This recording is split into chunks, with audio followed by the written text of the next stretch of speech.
Hello everyone, আসসালামু আলাইকুম। তোমাদেরকে কেমিস্ট্রি ফার্স্ট পেপার মেইন বই এমসিকিউ সলভ ম্যারাথন ক্লাসে স্বাগতম। সো মেইন বইয়ের এমসিকিউ সলভ মূলত আমরা ম্যাক্সিমাম এমসিকিউ গুলাই হাজারিও নাকসারের বই থেকে সলভ করব।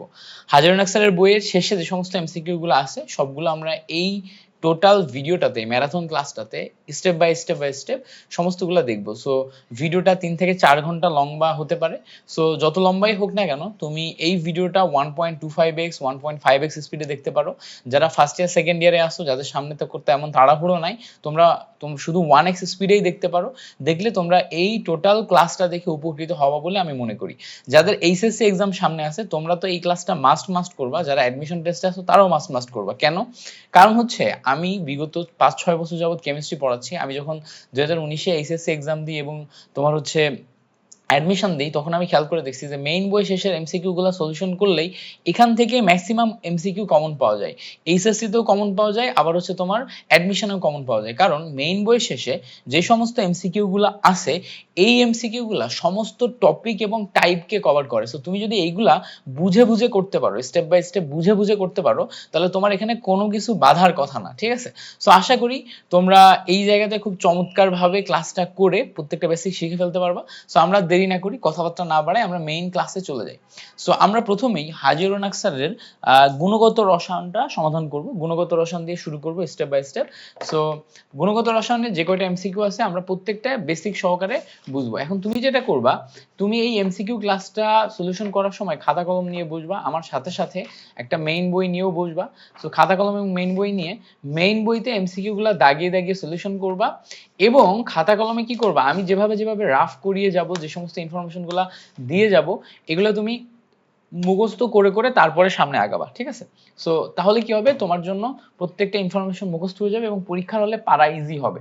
সো চলো প্রথমে দেখো, আমাদের হাজারুন আকসারের বইয়ে গুণগত রসায়ন থেকে যে সমস্ত এমসিকিউ আছে তার ভিতরে 1 নাম্বার এমসিকিউটা বলছে যে খেয়াল করো, রাদারফোর্ডের আলফা কণা বিচ্ছুরণ পরীক্ষায় কোন পদার্থের প্রলেপযুক্ত পর্দা ব্যবহার করা হয়। আমরা জানি রাদারফোর্ডের আলফা কণা বিচ্ছুরণ পরীক্ষা যেটা, ওখানে একটা পর্দা ইউজ করা হয়, এই টাইপের একটা পর্দা ইউজ করা হয়। এই যে পর্দাটা ইউজ করা হয় এটা হচ্ছে জিঙ্ক সালফাইডের প্রলেপযুক্ত পর্দা। ঠিক আছে? সোনার পাতের সাইডে যে পর্দাটা ইউজ করা হয় সেটা হচ্ছে জিঙ্ক সালফাইডের প্রলেপযুক্ত পর্দা। এবং সোনার পাত যেটা আছে এই সোনার পাতের তোমার পুরুত্ব কত বলো তো? এই সোনার পাতের পুরুত্ব হচ্ছে 0.0004 সেন্টিমিটার। এত সেন্টিমিটার পুরো একটা সোনার পাত বা পর্দা ব্যবহার করা হয়। ঠিক আছে? সো এইটা আমরা মাথায় রাখবো এবং এটার রাইট অ্যান্সার হচ্ছে খ। ঠিক আছে? জিঙ্ক সালফেটের পর্দা। এবার বলছে দেখো 3p অরবিটালের জন্য n এবং l এর মান কত? সো এখানে আমাদের 3p নিতে হবে। সো এই জায়গাতে 3 কি বলতো? 3 হচ্ছে প্রধান কোয়ান্টাম সংখ্যা। সো n এর মান হচ্ছে 3। এখন আমরা জানি s p d f এই চারটা হচ্ছে l এর মান। সো l এর মান যখন 0 তখন s, l এর মান যখন 1 তখন p, l এর মান যখন 2 তখন d, আর l এর মান যখন 3 তখন হচ্ছে f। সো আমাদের এখানে p মানে কত বলতো? p এর ভ্যালু আছে হচ্ছে 1। সো এই জায়গা থেকে আমরা l এর মান কত পাবো? p এর জন্য l এর মান পাবো হচ্ছে 1। সো আমরা n = 3 এবং l = 1 পাবো, অর্থাৎ অপশন খ হচ্ছে আমাদের কারেক্ট অ্যান্সার। ঠিক আছে? তাহলে 3p অরবিটালের জন্য n এবং l এর মান কত হবে সেটা আমরা বুঝে গেলাম। এবার বলছে একটি মৌলের পরমাণুর বহিস্থ স্তরে দুটি অরবিটালে ইলেকট্রন বিন্যাস হলো। সো বহিস্থ স্তরের দুটি অরবিটালে ইলেকট্রন বিন্যাস, সেটা কি আছে দেখো তো? 3d তে 10 আছে এবং 4s এ 1 আছে। সো আমাদের এর আগে আর্গন পর্যন্ত ইলেকট্রন বিন্যাস আছে। সো এখানে আমাদের আছে হচ্ছে 18 আর এখানে 10, আর এই জায়গাতে দেখো আছে হচ্ছে 1। তাহলে কত আসলো বলো তো? টোটাল 18 আর 10 28 আর 1 29। সো এই জায়গাতে টোটাল ইলেকট্রন সংখ্যা হচ্ছে 29। সো 29 মানে কি বলতো? কপার ইলেকট্রন বিন্যাস করলে আমরা হচ্ছে এই ধরনের একটা ইলেকট্রন বিন্যাস পাই 3d10 4s1। এবং আমরা জানি এটা একটা ব্যতিক্রম ইলেকট্রন বিন্যাস, কারণ 4s এ একটা হয়ে 3d তে 10টা হয়ে যায়। এবার ভালো করে খেয়াল করলে দেখবা এটা চতুর্থ পর্যায়ে থাকে, তাই না? চতুর্থ পর্যায়ে। সো n = আমাদের 4, চতুর্থ পর্যায়ে। বাট সর্বশেষ ইলেকট্রনটা কোন অরবিটালে গেছে? d অরবিটালে গেছে না? সো d অরবিটালে গেলে এটা হচ্ছে d ব্লক মৌল। এখন আমরা যদি ব্লকের দিকে চিন্তা করি, প্রথমে আমাদের এই দুইটা, এটা হচ্ছে s ব্লক, তারপরে এই অংশটা থাকে কিন্তু আমাদের ডি ব্লক, আর এই সাইডে থাকে হচ্ছে আমাদের পি ব্লক। সো এই জায়গাতে দুইটা গ্রুপ থাকে, একটা দুইটা, আর এখানে 1 থেকে 10 পর্যন্ত গ্রুপ থাকে। সো আমরা জানি যে এখানে যদি আমাদের গ্রুপ সংখ্যা বের করতে হয়, ডি ব্লকের ক্ষেত্রে এস এবং ডি এর টোটাল ইলেকট্রন সংখ্যা যোগ করলে আমরা গ্রুপ সংখ্যা পেয়ে যাই। সো আমাদের এখানে পর্যায় ছিল হচ্ছে 4, আর গ্রুপ সংখ্যা বের করতে গেলে দেখো ডি তে আছে 10টা ইলেকট্রন, এস এ আছে একটা ইলেকট্রন, টোটাল মিলে 11টা ইলেকট্রন। সো এই জায়গা থেকে 11টা ইলেকট্রন হলে আমাদের গ্রুপ নাম্বার 11। তো আমরা চতুর্থ পর্যায় এবং গ্রুপ 11 মানে হচ্ছে ক হচ্ছে আমাদের রাইট আনসার। তাহলে চতুর্থ পর্যায় গ্রুপ 11 ক হচ্ছে আমাদের রাইট আনসার, ঠিক আছে। সো এবার পরবর্তী এমসিকিউ দেখো, বলছে বিদ্যুৎ চৌম্বকীয় বিকিরণের সর্বাধিক তরঙ্গদৈর্ঘ্য পরিসর নিচের কোনটিতে। সো তরঙ্গদৈর্ঘ্য সবচেয়ে বেশি কোনটিতে সেটা আমাদের বের করতে হবে। সো আমরা যদি তরঙ্গদৈর্ঘ্যের সিকোয়েন্সটা মনে রাখি, আমি এভাবে মনে রাখি আর এম, তারপর হচ্ছে আর এম আই আর, ঠিক আছে, R M I R, V UV X gamma. এবার আর এম আই আর এটা কিভাবে দেখো, আর মানে হচ্ছে রেডিও ওয়েভ বা টেলিভিশন ওয়েভ এটা, এম তে হচ্ছে মাইক্রোওয়েভ, আইআর তে ইনফ্রারেড, ভি তে ভিজিবল, আই তে হচ্ছে ইউভি তে হচ্ছে ইউভি রে, এক্স রে, আর গামাতে গামা রশ্মি। সো এই জায়গাতে radio, microwave, infrared ray, visible, UV, X ray, gamma রশ্মি, এই সবগুলো আমরা সিকোয়েন্সে পড়লাম। এবার এটা উপর থেকে নিচের দিকে আসে, উপর থেকে নিচের দিকে যত নামবে তত হচ্ছে আমাদের ল্যামডার মান কমতে থাকবে। মানে উপরে রেডিও ওয়েভের ল্যামডার মান সবচেয়ে বেশি, রেডিও ওয়েভের ল্যামডা বা তরঙ্গদৈর্ঘ্য সবচেয়ে বেশি, আর গামার তরঙ্গদৈর্ঘ্য সবচেয়ে কম। তাহলে গামার ক্ষেত্রে তরঙ্গদৈর্ঘ্য সবচেয়ে কম, আর রেডিও ওয়েভের তরঙ্গদৈর্ঘ্য সবচেয়ে বেশি। সো ল্যামডা সবচেয়ে কম আর ল্যামডা সবচেয়ে বেশি। এবার আমাদের বলছে যে বিদ্যুৎ চৌম্বকীয় বিকিরণের সর্বাধিক তরঙ্গদৈর্ঘ্য নিচের কোনটিতে। তাহলে সর্বাধিক তরঙ্গদৈর্ঘ্য হচ্ছে রেডিও ওয়েভ, মাইক্রোওয়েভ, তারপর হচ্ছে টেলিভিশন তরঙ্গ তো রেডিও ওয়েভ, তাই না। সো আমাদের এই টেলিভিশন তরঙ্গ যেটা, এটা হচ্ছে সর্বাধিক তরঙ্গদৈর্ঘ্য দেখায়। সো আমাদের এই জায়গাতে 4 নম্বরে অপশন হবে হচ্ছে টেলিভিশন তরঙ্গ, ঠিক আছে। সো আমরা কি করব, এই সিকোয়েন্সটা মুখস্থ করব, এই সিকোয়েন্সটা মুখস্থ করে আমরা মনে রাখবো। এবার এই জায়গা থেকে কিন্তু আরো পেঁচিয়ে কোশ্চেন আসে, এরকম প্রশ্ন করে যে সবচেয়ে বেশি তরঙ্গ সংখ্যা কোনটির। সো আমরা জানি তরঙ্গ সংখ্যা nu bar equals to 1/λ। So এখানে ল্যামডার মান যার সবচেয়ে কম তার তরঙ্গ সংখ্যা সবচেয়ে বেশি। সো এখানে ল্যামডার মান সবচেয়ে কম কার আছে দেখো তো, এখানে ইউভি আছে, এক্স রে আছে, অবহেলিত মানে আইআর, অবলোহিত মানে আইআর, তারপর টেলিভিশন। এগুলোর ভিতরে দেখো তো এক্স রে সবচেয়ে নিচে আছে না, তাহলে এক্স রে তরঙ্গদৈর্ঘ্য সবচেয়ে কম, তাহলে এক্স রে তরঙ্গ সংখ্যা সবচেয়ে বেশি। তাহলে তরঙ্গ সংখ্যা যদি জিজ্ঞেস করে তাহলে কিন্তু আমরা এক্স রে পাইতাম। আবার আমাদের দেখো E equals to HC divided by lambda. So ল্যামডার সাথে শক্তির মান কিন্তু ব্যস্তানুপাতিক সম্পর্ক, তাহলে যদি সবচেয়ে কম শক্তি কার বলতো তাহলে কি হইতো, তাহলে ল্যামডার মান যা সবচেয়ে বেশি তার শক্তি সবচেয়ে কম, তাহলে শক্তি সবচেয়ে কম হইতো কিন্তু সেই টেলিভিশন তরঙ্গদৈর্ঘ্যের এইটারই, ঠিক আছে। So equals to HC by lambda, এভাবে সম্পর্ক নির্ণয় করা যায়। আবার ইকুয়ালস টু এইচ এফ, এখান থেকেও কিন্তু নির্ণয় করা যায় যে যার ফ্রিকোয়েন্সি বেশি তার শক্তি বেশি, যার ফ্রিকোয়েন্সি কম তার শক্তি কম। আবার দেখো C equals to F lambda আছে, so lambda equals to C divided by F. So ল্যামডার সাথে এফ এর সম্পর্ক কিন্তু ব্যস্তানুপাতিক, তাহলে একটা বাড়লে আরেকটা কমবে। সো এইভাবে সমানুপাতিক এবং ব্যস্তানুপাতিক সম্পর্ক থেকে আমরা বলতে পারি যে কে বেশি হবে কে কম হবে। সো এই যে এমসিকিউটা আছে, এই বেসিকটা খুবই গুরুত্বপূর্ণ একটা বেসিক, এই জায়গা থেকে মাস্ট একটা এমসিকিউ সব সময় থাকে। এই জন্য চেষ্টা করবা যে এইটা খুব ভালো করে শিখে নিতে, যাতে কখনো তোমার এটা ভুল না হয়, কেমন। এবার বলছে দেখো নিচের 4টি কোয়ান্টাম সংখ্যার মানের কোন সেটটি ডি এর একটি ইলেকট্রনের জন্য সঠিক। সো ডি এর একটা ইলেকট্রনের জন্য কোনটা সঠিক। এবার আমরা জানি এন এর ভ্যালু যেটা থাকে, এল এর ভ্যালু হয় হচ্ছে n-1, এবং সেটা কি 0 থেকে n-1 পর্যন্ত ভ্যালু হয়। এবার এল এর ভ্যালু কি হয় বলতো, এম এর ভ্যালু কি হয় বলতো, এম এর ভ্যালু হচ্ছে 0 থেকে +-l পর্যন্ত, ঠিক আছে। আর এস এর ভ্যালু হচ্ছে +½ -½ সো এগুলো হচ্ছে আমার এন, এল, এম আর এস এর ভ্যালু, 4টা কোয়ান্টাম সংখ্যার ভ্যালু আসে। এবার দেখো যখন আমাদের এন এর ভ্যালু 4, তখন এই ইয়ার ভ্যালু কত হবে বলতো, এল এর ভ্যালু n-1 মানে 4 হইলে 3 হওয়া সম্ভব। 3 হইলে আমাদের কি কি ভ্যালু আসে বলতো, 3 হইলে আমাদের হচ্ছে +-3 আসার কথা, সেখানে +-3 আসার কথা, ঠিক আছে। সো +-3 এটা তোমার হচ্ছে আসলে সবচেয়ে বেটার হয়, তাই তো, +-3 আসলে সবচেয়ে বেটার হয়। বাট এটা কি আমাদের অপশনে দিছে, সো এটা আমাদের অপশনে দেয় নাই। এখন আমরা একটু দেখি আমরা আর কি কি আমাদের সামনে আছে। সো এইটা আমরা বুঝতে পারলাম। এবার দেখো আমাদের লাস্টে +½ দিছে। এবার এই জায়গাতে দেখো শেষে আমাদের +-½ না হয়ে 0 দিছে, সো এটা আমাদের হবে না, এটা আমাদের হবে না, এটা আমরা বুঝতে পারছি। এবার দেখো এই জায়গাতে যখন আমরা 4 নিছি, যখন আমরা এখানে 4 নিছি, তখন আমাদের 3 আসছে, একটা কমছে, মেনে নিলাম।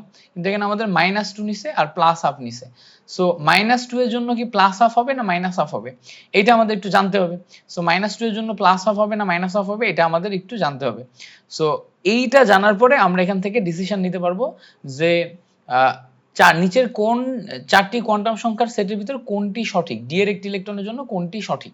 সো আমরা যদি একটু ভালো করে খেয়াল করি তাহলে দেখতে পাবো যখন আমাদের n = 4, ঠিক আছে, তখন l এর ভ্যালু 0 1 2 3 এই সবগুলা ভ্যালু আসে। সো আমরা এখানে যদি 2 নিই, দেখো তো এখানে যদি আমরা l এর ভ্যালু 2 নিই, l এর ভ্যালু যখন 2 নিব তখন আমাদের l এর ভ্যালুর জন্য কি কি, m এর ভ্যালু কি কি আসবে, দেখো l এর ভ্যালুর জন্য 0 +-1 +-2 এই ভ্যালুগুলো আসবে। সেখানে +-1 +1 আছে। সো +1 এর জন্য আমাদের এখানে দেখো -1/2 আছে। সো এটা কিন্তু আমাদের জন্য correct answer. So option D হচ্ছে আমাদের জন্য কারেক্ট অ্যান্সার, ঠিক আছে। অপশন ডি কি আমাদের জন্য কারেক্ট অ্যান্সার। সো এটা আমাদের কারেক্ট অ্যান্সার হতে পারে। অপশন এও কারেক্ট অ্যান্সার হতে পারে। আমার মনে হয় যে এই জায়গাতে প্রশ্নে ছোট্ট একটি ভুল আছে। ভুল হচ্ছে যে নিচের 4টি কোয়ান্টাম সংখ্যার মানের মধ্যে কোনটি সঠিক নয়, এটা যদি বলতো তাহলে হচ্ছে খ নাম্বারটা উত্তর হতো। বাকি 3টাই আমার মনে হচ্ছে যে সঠিক আছে, ঠিক আছে। 3টাই কিভাবে সঠিক আছে যদি একটু মিলায় দেখো, যে আমরা যখন n = 4 নিছি তখন l এর মান আসছে কত, l এর মান আসছে হচ্ছে 0 1 2 3। আচ্ছা m এর মান কত আসছে, m এর মান আসছে 0 +-1 +-2 +-3। এবারটা আমরা যখন n এর মান 4 নিব তখন l এর মান দেখো 3 হওয়া সম্ভব। 3 যখন হবে তখন 3 থেকে কম যে সংখ্যা সেটা কিন্তু আমাদের সম্ভব। সো +2 এটা সম্ভব, আবার হাফও সম্ভব। সো এটা কিন্তু কারেক্ট অ্যান্সার। বাট এই জায়গাতে দেখো এটা সম্ভব না, কারণ দেখো 4 2 1 হলেও এটা 0 না, এটা তো +-1/2 হবে। s এর ভ্যালু সবসময় আমাদের +-1/2 থাকে, হয় +1 না -1। এটাও দেখো সম্ভব, এটাও দেখো সম্ভব, ঠিক আছে। সো আমাদের প্রশ্নটাই ছোট্ট একটু ভুল আছে, বলছে যে নিচের 4টি কোয়ান্টাম সংখ্যার মধ্যে ডি এর কোন সেটটি সঠিক, এটা হবে কোন সেটটি সঠিক নয়। এবার বলছে দেখো নিচের 4টি কোয়ান্টাম সংখ্যার মানের কোন সেটটি অবাস্তব।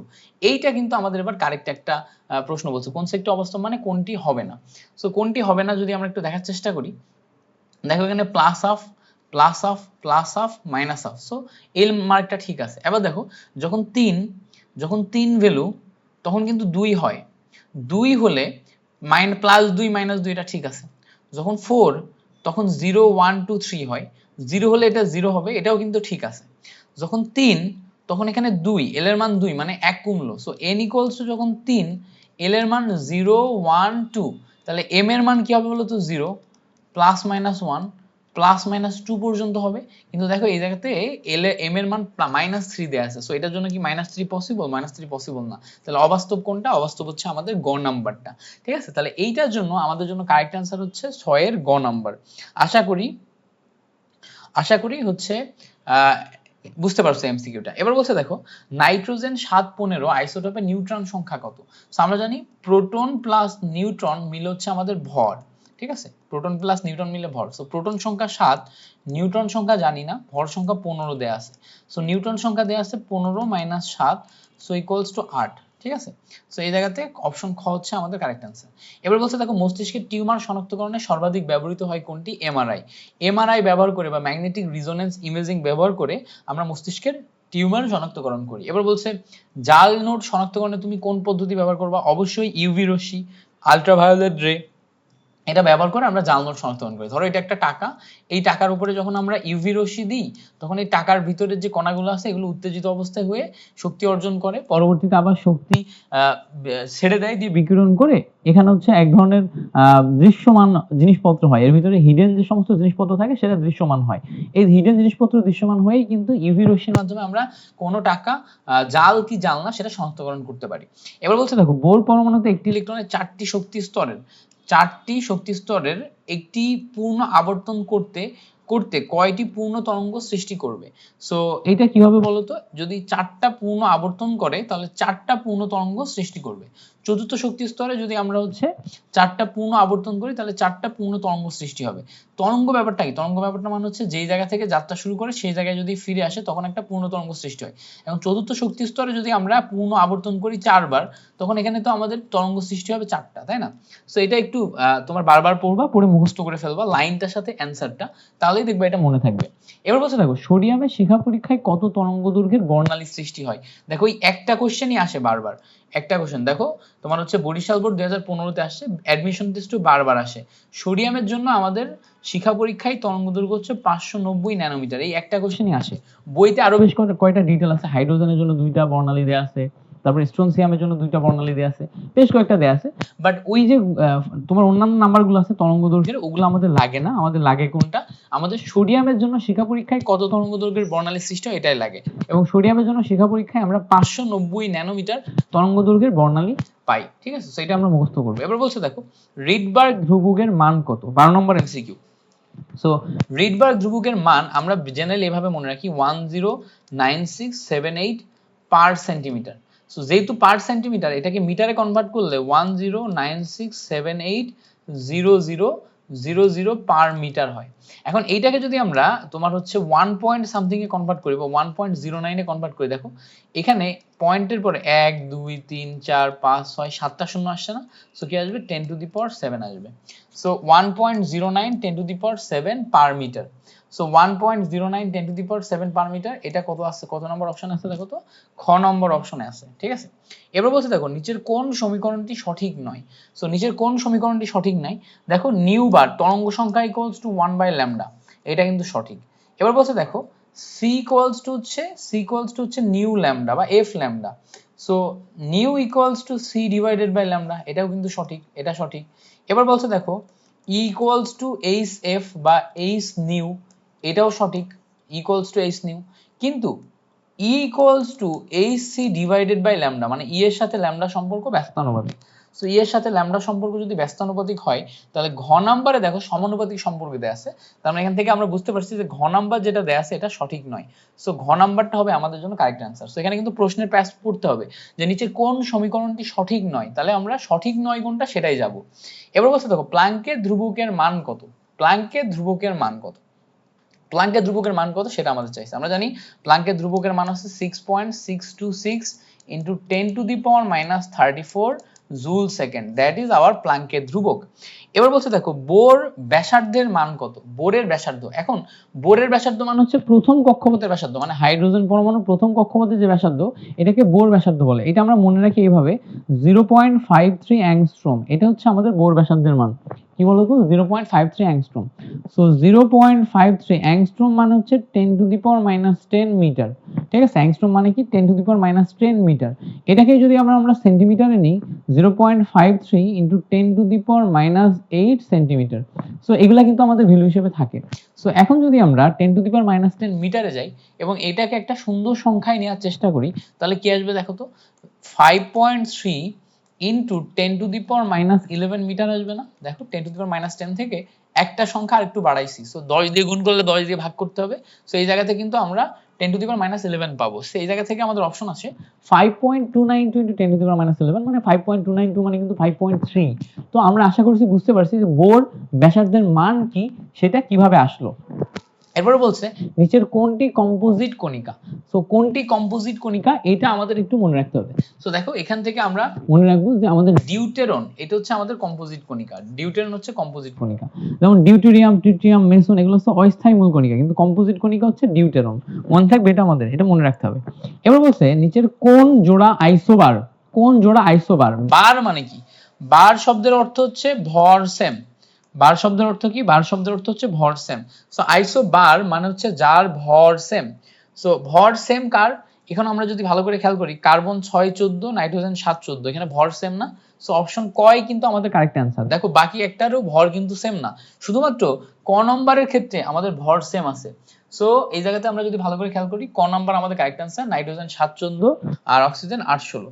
সো এখানে হচ্ছে আমাদের ভর সেম। কেমন, ওকে গ্রেট, এই পর্যন্ত আমাদের ক্লিয়ার হয়ে গেছে, এই পর্যন্ত আমাদের ক্লিয়ার হয়েছে। এরপরে আসো পরবর্তী এমসিকিউটা দেখি। বলছে যে নিচের কোন জোড়া আইসোটোন, নিচের কোন জোড়া আইসোটোন, মানে এইগুলার ভিতরে কোনটা আইসোটোন। সো আইসোটোনের ট দৈন্তন্য আছে না, এই দৈন্তন্য থেকে বলা যায় এখানে হচ্ছে নিউট্রন সংখ্যা সমান। সো এখানে কি নিউট্রন সংখ্যা সমান, সেটা আমাদের মনে রাখতে হবে যে যেখানে আইসোটোন থাকবে টোনের দৈন্তন্য থেকে আমরা বলতে পারবো এখানে নিউট্রন সংখ্যা সমান। এবার ভালো করে খেয়াল করো ক নাম্বার অপশনে দেখো আমাদের কার্বন 6 14 আছে। সো 14 থেকে 6 বাদ দিলে 8 হয়, নাইট্রোজেন 7 14 আছে, 14 থেকে 7 বাদ দিলে আমরা 7 পাই। সো এখানে নিউট্রন সংখ্যা কিন্তু সমান না, কারণ কি বলতো, প্রোটন প্লাস নিউট্রন মিলে হচ্ছে আমাদের ভর আসে এ। এবার পরেরটাই খেয়াল করলে দেখবা যে 14 থেকে 6 বাদ দিলে আমরা 8 পাই, তারপর 13 থেকে 6 বাদ দিলে আবার আমরা 7 পাই। সেখানে নিউটন সংখ্যা সমান না। কিন্তু গ নম্বরে 14 থেকে 6 বাদ দিলে আমাদের 8 থাকে, আর 16 থেকে 8 বাদ দিলে আমাদের 8 থাকে। সো এই জায়গাতে দেখো দুইটা নাম্বার সমান হয়ে গেছে না? তো সমান হলে দেখো এই জায়গাতে কার্বন 6 14, অক্সিজেন 8 16, এখানে আমাদের নিউট্রন সংখ্যা কি বলতো, নিউট্রন সংখ্যা সমান। সো যেহেতু এখানে নিউট্রন সংখ্যা সমান, তো এটা হচ্ছে আইসোটোন। এবার পরবর্তী এমসিকিউ বলছে নিচের কোনটি ডি ব্রগলি সমীকরণ। ডি ব্রগলি সমীকরণের বেসিক ফর্মুলা ছিল হচ্ছে P = H divided by lambda. P = H divided by lambda. এখন P মানে কি বলতো, P মানে হচ্ছে ভরবেগ। So P = mv। সেখানে আমরা mv divided by mv = H divided by lambda লিখতে পারি। So lambda = H divided by mv লেখা যায়।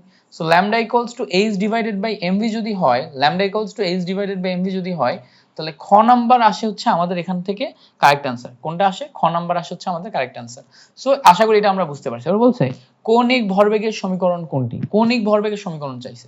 সো কৌণিক ভরবেগের সমীকরণ mvr = nh ডিভাইডেড বাই 2 পাই। এটা হচ্ছে আমাদের কৌণিক ভরবেগের সমীকরণ, বই থেকে হুবহু মুখস্থ করতে হবে। সো 20 নম্বরের অ্যান্সার হচ্ছে আমাদের খ, mvr = nh ডিভাইডেড বাই 2 পাই। এবার বলছে কোন নীতির ভিত্তিতে মূলত অরবিটাল সমূহের ইলেকট্রন বিন্যস্ত হয়। সো কোন নীতির ভিত্তিতে অরবিটাল সমূহের ইলেকট্রন বিন্যস্ত হয় এটা আমাদেরকে বের করতে হবে। সো কোন নীতির ভিত্তিতে বলতো, এটা হচ্ছে আউটবাউ নীতি। আউটবাউ মানে কি? আউটবাউ মানে হচ্ছে বিল্ডিং আপ। বিল্ডিং আপ মানে হচ্ছে n+l এর রুল যেটা আছে এটাকে আউটবাউ নীতি বলে। সো আউটবাউ নীতির ভিত্তিতে আমাদের ইলেকট্রন সমূহ বা অরবিটালের ইলেকট্রন সমূহ বিন্যস্ত হয়। সো এটা আমাদেরকে সুন্দর মতো করে শিখতে হবে এবং মনে রাখতে হবে। কেমন? ওকে, গ্রেট। এরপর বলছে যে মৌলের যে কোনো উপশক্তি স্তরে ইলেকট্রনের ধারণ ক্ষমতা নিচের কোন সূত্র অনুসারে তৈরি হয়। সো ইলেকট্রনের ধারণ ক্ষমতা মানে কি? উপশক্তি স্তরে কয়টা ইলেকট্রন ধরে, যেমন এস উপশক্তি স্তরে 2টা ইলেকট্রন ধরে, পি তে 6টা ধরে, ডি তে হচ্ছে আমাদের কয়টা ধরে বলতো, 10টা ধরে, এফ তে হচ্ছে 14টা ধরে। এইটা আসলে কোন সূত্র অনুসারে হয়? এটা আসলে হয় হচ্ছে 2 × 12 + 1 এইটা অনুসারে। সো এস এর জন্য এল এর মান কত বলতো? 0, পি এর জন্য 1, ডি এর জন্য 2, আর হচ্ছে তোমার এফ এর জন্য এল এর মান কত? 3। সো এই জায়গাতে যদি আমরা খেয়াল করি 2 × 12 + 1, সো 2 × 0 + 1, তার মানে দেখো এস অরবিটালের জন্য আমাদের 2 আসে, পি অরবিটালের জন্য এটা আসবে হচ্ছে দেখো আমাদের ক্যালকুলেশন করলে 6। সো ফর্মুলাটা কি বলতো? 2 × 12 + 1। সো আমাদের তোমার হচ্ছে অরবিটালে কয়টা ইলেকট্রন ধরে সেটা হচ্ছে 2 × 12 + 1 এইটা অনুসারে। কেমন? ওকে। এরপরে পরবর্তীতে আসো, বলছে যে কোন অঞ্চলে হাইড্রোজেন বর্ণালীর ব্র্যাকেট সিরিজের উদ্ভব ঘটে? কোন অঞ্চলে? সো আমরা জানি আমাদের যে কয়টা সিরিজ আছে এর ভিতরে প্রথম হচ্ছে লাইম্যান সিরিজ, ঠিক আছে? লাইম্যানের পরে আমাদের বামার সিরিজ আছে, তারপর হচ্ছে লাইম্যান বামার প্যাশন, ঠিক আছে? তারপর হচ্ছে ব্র্যাকেট, তারপর হচ্ছে ফোন, PHUND ফোন। সো আমি এগুলা সুন্দর করে লিখলাম না, আমার হাতের লেখা এত খারাপও না, সুন্দর করে লিখলাম না, তোমরা জানো এগুলা, এই জন্য জাস্ট মুখে মুখে বলে যাচ্ছি। সো দেখো লাইম্যান হচ্ছে আমাদের হচ্ছে ইয়া অঞ্চলের অন্তর্ভুক্ত। কোনটা বলতো? লাইম্যান হচ্ছে আমাদের দাঁড়া মনে করতে পারতেছি না ওয়ার্ডটা। সো লাইম্যান হচ্ছে আমাদের ইউভি অতি বেগুনি অঞ্চলের অন্তর্ভুক্ত। ওকে, বামার কেবলমাত্র ভিজিবল, বাকি যারা আছে সবাই হচ্ছে ইনফ্রারেড, বাকি যারা আছে সবাই হচ্ছে অবলোহিত ইনফ্রারেড। সো শুধুমাত্র লাইম্যান হচ্ছে ইউভি অতিবেগুনি ইউভি, শুধুমাত্র লাইম্যান। আর বামার হচ্ছে ভিজিবল, কেবলমাত্র বাবার দেখা যাবে, বাকি প্যাশন, ব্র্যাকেট, ফার্ন যারা যারা আছে তারা সবাই কি আয়ার অঞ্চলের অন্তর্ভুক্ত, ঠিক আছে? সো যেহেতু আমাদের এখানে ব্র্যাকেট বলছে, তো এই জায়গাতে রাইট আনসার হচ্ছে আয়ার। এবার বলছে দেখো DXY, এখানে এই অরবিটালে তোমার কয়টি লোব থাকে? এই অরবিটালে কয়টি লোব থাকে এইটা আমাদেরকে বের করতে হবে। সো অরবিটালের লোব মানে কি? দেখো অরবিটালের ক্ষেত্রে দুইটা ওয়ার্ড আমাদের জানতে হয়, একটা হচ্ছে নোড আর একটা হচ্ছে লোব। সো নোড মানে হচ্ছে অরবিটালের যেই স্থানে কোনো ইলেকট্রন থাকে না বা ইলেকট্রন থাকার সম্ভাবনা শূন্য, ইলেকট্রন থাকার সম্ভাবনা শূন্য, সেটাকে আমরা বলি হচ্ছে নোড। সো নোড সংখ্যা বের করা হচ্ছে n-1। সো n যদি অরবিটালের n এর ভ্যালু যদি 4 হয়, তাহলে নোড হবে হচ্ছে 4 - 1 3। সো তিন জায়গাতে ইলেকট্রন থাকার সম্ভাবনা শূন্য। বাট লোব মানে হচ্ছে যেখানে ইলেকট্রন ঘনত্ব সর্বোচ্চ, ইলেকট্রন ঘনত্ব সর্বোচ্চ মানে যেখানে সবচেয়ে বেশি ইলেকট্রন থাকে সেটাকে আমরা বলি হচ্ছে লোব। এবার দেখো ডি অরবিটালের ক্ষেত্রে আমরা যদি খেয়াল করে দেখি, ডি অরবিটাল ডাবল ডাম্বেল আকৃতির হয়। সো ডাবল ডাম্বেল আকৃতির হলে দেখো এই জায়গাতে ইলেকট্রন ঘনত্ব সর্বোচ্চ থাকে, এখানে ইলেকট্রন ঘনত্ব সর্বোচ্চ থাকে, এখানে ইলেকট্রন ঘনত্ব সর্বোচ্চ থাকে, এখানে ইলেকট্রন ঘনত্ব সর্বোচ্চ থাকে। তো চার জায়গায় ইলেকট্রন ঘনত্ব সর্বোচ্চ থাকে। সো যেই চার জায়গায় ইলেকট্রন ঘনত্ব সর্বোচ্চ থাকে ওই অংশটাকে আমরা বলি হচ্ছে লোব। অর্থাৎ ডি এক্স ওয়াই অরবিটালে কয়টি লোব থাকে? চারটি। এবার বলছে যে n equals to 2, n equals to 2, l equals to 1, m equals to 1 হলে ওই অরবিটালের প্রতীক কোনটা হবে? সো n equals to 2 হলে 2, l এর ভ্যালু যদি 1 হয়, l এর ভ্যালু যদি 1 হয় তাহলে s p আসার কথা না? p আসার কথা, তাহলে এটা কি আসবে বলতো? 2p। এবার m এর ভ্যালুর উপর ডিপেন্ড করে আমরা কি করতে পারি দেখো, আমাদের যখন p অরবিটালে আসে একটা হচ্ছে px, একটা হচ্ছে py আর একটা হচ্ছে pz। সো এই জায়গাতে মাঝখানে হয় 0, বাম দিকে -1, ডান দিকে +1। সো যদি আমরা m এর ভ্যালু +1 পাই তার মানে কি বলতো? pz পাই। সো এখান থেকে আমাদের ভ্যালু আসে হচ্ছে 2pz। কি আসে? 2pz। সো 25 নম্বরে আমাদের অ্যানসার হচ্ছে 2pz। কি আসে? 2pz। সো এইভাবে করবা, এই জায়গাতে এই যে px py pz এটা হচ্ছে তোমার এই সংখ্যা রেখা অনুসারে বসাবা। সো 0 সবসময় মাঝখানে বসবে, সংখ্যা রেখার বাম সাইডে মাইনাস আর ডান সাইডে প্লাস। সো এই জায়গাতে যেহেতু m এর ভ্যালু প্লাস দিছে, সো আমরা ভ্যালু পাবো হচ্ছে কি বলতো? 2pz। এবার বলছে দেখো নিচের কোন অরবিটালের শক্তি সর্বনিম্ন? সো n প্লাস l এর ভ্যালু যা নিম্ন তার শক্তিও সর্বনিম্ন। এখন আমাদের কার কাছে কে কে আছে? 3d আছে, 4s আছে, 4p আছে, 3s আছে। সো 3s এ দেখো টোটাল ভ্যালু 3। এবার দেখো 4p তে টোটাল ভ্যালু কত বলো তো? 4p তে টোটাল ভ্যালু হচ্ছে 5। কারণ কি? s p d f এখানে যদি দেখি 0 1 2 3। সো 4p তে 4 প্লাস 1 মানে 5, 4s এ কত? 4, 3d তে কত? d তে যেহেতু 2 সেখানেও 5। সো টোটাল মিলে কাউন্ট করলে দেখলে 3s এ আমাদের শক্তি সর্বনিম্ন আসে। সো 3s এর শক্তি সর্বনিম্ন। সো আমাদের এখান থেকে আমরা ভ্যালু পেলাম কত? 3s। এবার বলছে 1 অ্যাংস্ট্রোম কত সমান কত সেন্টিমিটার? অ্যাংস্ট্রোম মানে সমান কত সেন্টিমিটার? আমরা দেখছি 1 অ্যাংস্ট্রোম মানে হচ্ছে 10 টু দি পাওয়ার -10 মিটার আর 10 to the power -8 centimetre. So 1 angstrom আছে 10 টু দি পাওয়ার -8 সেন্টিমিটার, মানে অপশন গ হচ্ছে আমাদের কারেক্ট আনসার। এবার বলছে বামার সিরিজে n equals to 3 হলে তরঙ্গ দৈর্ঘ্য কত? n equals to 3 হলে আমাদের তরঙ্গ দৈর্ঘ্য বের করতে হবে। কোথায়? বামার সিরিজে। সো দেখো n তোমার হচ্ছে বামার সিরিজে 1/λ equals to rh into 1/nl এর স্কয়ার মাইনাস 1/nh এর স্কয়ার।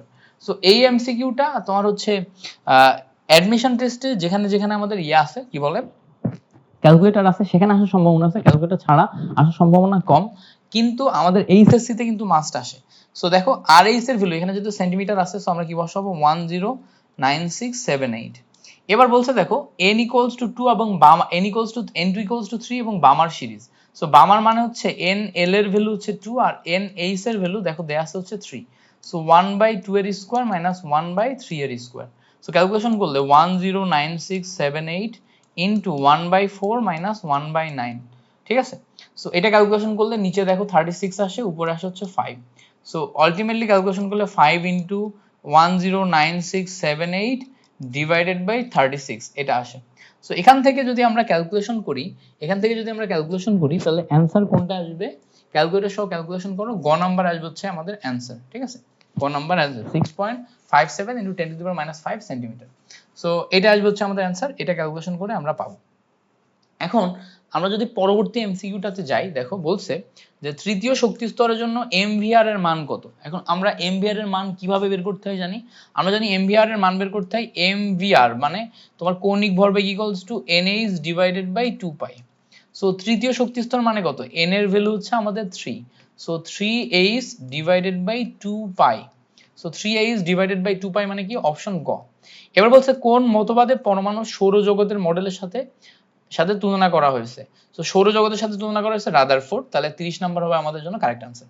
এবার হচ্ছে বিকিরিত আলোক রশ্মি তরঙ্গ দৈর্ঘ্য যদি 486.7 ন্যানোমিটার হয় তাহলে ফ্রিকোয়েন্সি কত? সো ফ্রিকোয়েন্সি আমরা জানি c equals to f lambda. So f equals to c divided by lambda. এখন c এর ভ্যালু কত বলো তো? 3 ইনটু 10 টু দি পাওয়ার 8 আলোর বেগ, এবং ফ্রিকোয়েন্সি কত দেয়া আছে? 486 486.7 এবং ন্যানোমিটার মানে কি 10⁻⁹ মিটার।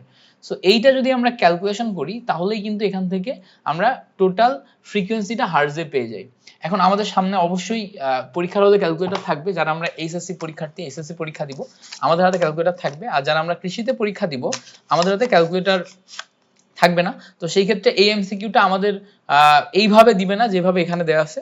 সো 3 ইন্টু 10⁻, উপরে যাবে হচ্ছে 8, নিচে ডিভাইডেড বাই 10⁸, নিচে ডিভাইডেড বাই কত আসছে 486.7 ইন্টু 10⁻⁹ এটা আসে। সো ক্যালকুলেশন করলে আমাদের ভ্যালু আসে হচ্ছে 6.16 ইন্টু 10⁻14, 6.16 ইন্টু 10⁻, তোমার হচ্ছে 14। সো 10⁻14 আসার কথা, এখানে দেখো সবগুলাতেই -14 দিয়ে রাখছে, ঠিক আছে। এইটা যখন উপরে যাবে এমনিতেই কিন্তু 10⁻14ই ওরমই কাছাকাছি একটা ভ্যালু আসবে, বাট এখানে দেখো সবগুলা মাইনাস দিয়ে রাখছে। সো তার মানে এখানে কিন্তু আমাদের কারেক্ট অ্যান্সার নাই। এই জায়গাতে দেখো সবগুলা যেহেতু মাইনাস দেয়া, আমাদের কিন্তু কারেক্ট অ্যান্সার নাই। সো আমরা এখান থেকে কারেক্ট অ্যান্সার তাহলে কিভাবে বের করব, আমরা এই সামনের অংশটা আমরা মিলায়ে দেখব 6.16 কোনটাতে মিলছে। 6.16 দেখো ক নম্বরে মিলছে, ক নাম্বারে যেহেতু মিলছে তাহলে আমাদের ক নাম্বারই হবে হচ্ছে এখানকার কারেক্ট অ্যান্সার। সেখানে আমাদের ক নাম্বারকে কারেক্ট অ্যান্সার হিসেবে ধরে নিতে হবে। সো এটা তোমার টাইপিং মিস্টেক আছে বইতে। এবার বলছে দেখো কোন আলোক রশ্মির ফ্রিকোয়েন্সি বেশি হবে। ওই যে আগের কোশ্চেন, কোন আলোক রশ্মির ফ্রিকোয়েন্সি বেশি হবে। এবার দেখো আমরা বলছিলাম সিকোয়েন্স অনুসারে যদি দেখি, আর রেডিও ওয়েভ, মাইক্রোওয়েভ, তারপর হচ্ছে ইনফ্রারেড রে, তারপর হচ্ছে ভিজিবল, তারপর হচ্ছে ইউভি, আলট্রাভায়োলেট, এক্স রে, তারপর হচ্ছে গামা। মুখস্থ করছি আমি এইভাবে সংকেত দিই। এবার উপরে বেশি আর নিচে কম। সো উপরের থেকে নিচে যত নামে তত ল্যামডা কমে। এবার ল্যামডা যদি কমে, আমার ফ্রিকোয়েন্সির সাথে ল্যামডা সম্পর্ক কি? c equals to f lambda. So f equals to c divided by lambda. অর্থাৎ ল্যামডা যদি বাড়ে ফ্রিকোয়েন্সি কমবে, ল্যামডা যদি কমে ফ্রিকোয়েন্সি বাড়বে। এবার ফ্রিকোয়েন্সি বেশি মানে কি? ল্যামডার ভ্যালু কম। ল্যামডার ভ্যালু কম কার? গামার। তার আগে কি? X ray. সো আমরা এখানে দেখবো যে গামা আছে কিনা, কোথাও গামা নাই কিন্তু এক্স রে কিন্তু আছে। তাহলে রাইট অ্যান্সার কি বলতো? 32 নম্বরের এক্স রে, ঠিক আছে। সো এইভাবে কিন্তু অনায়াসে বের করা যায়। এবার বলছে অসীম দূরত্ব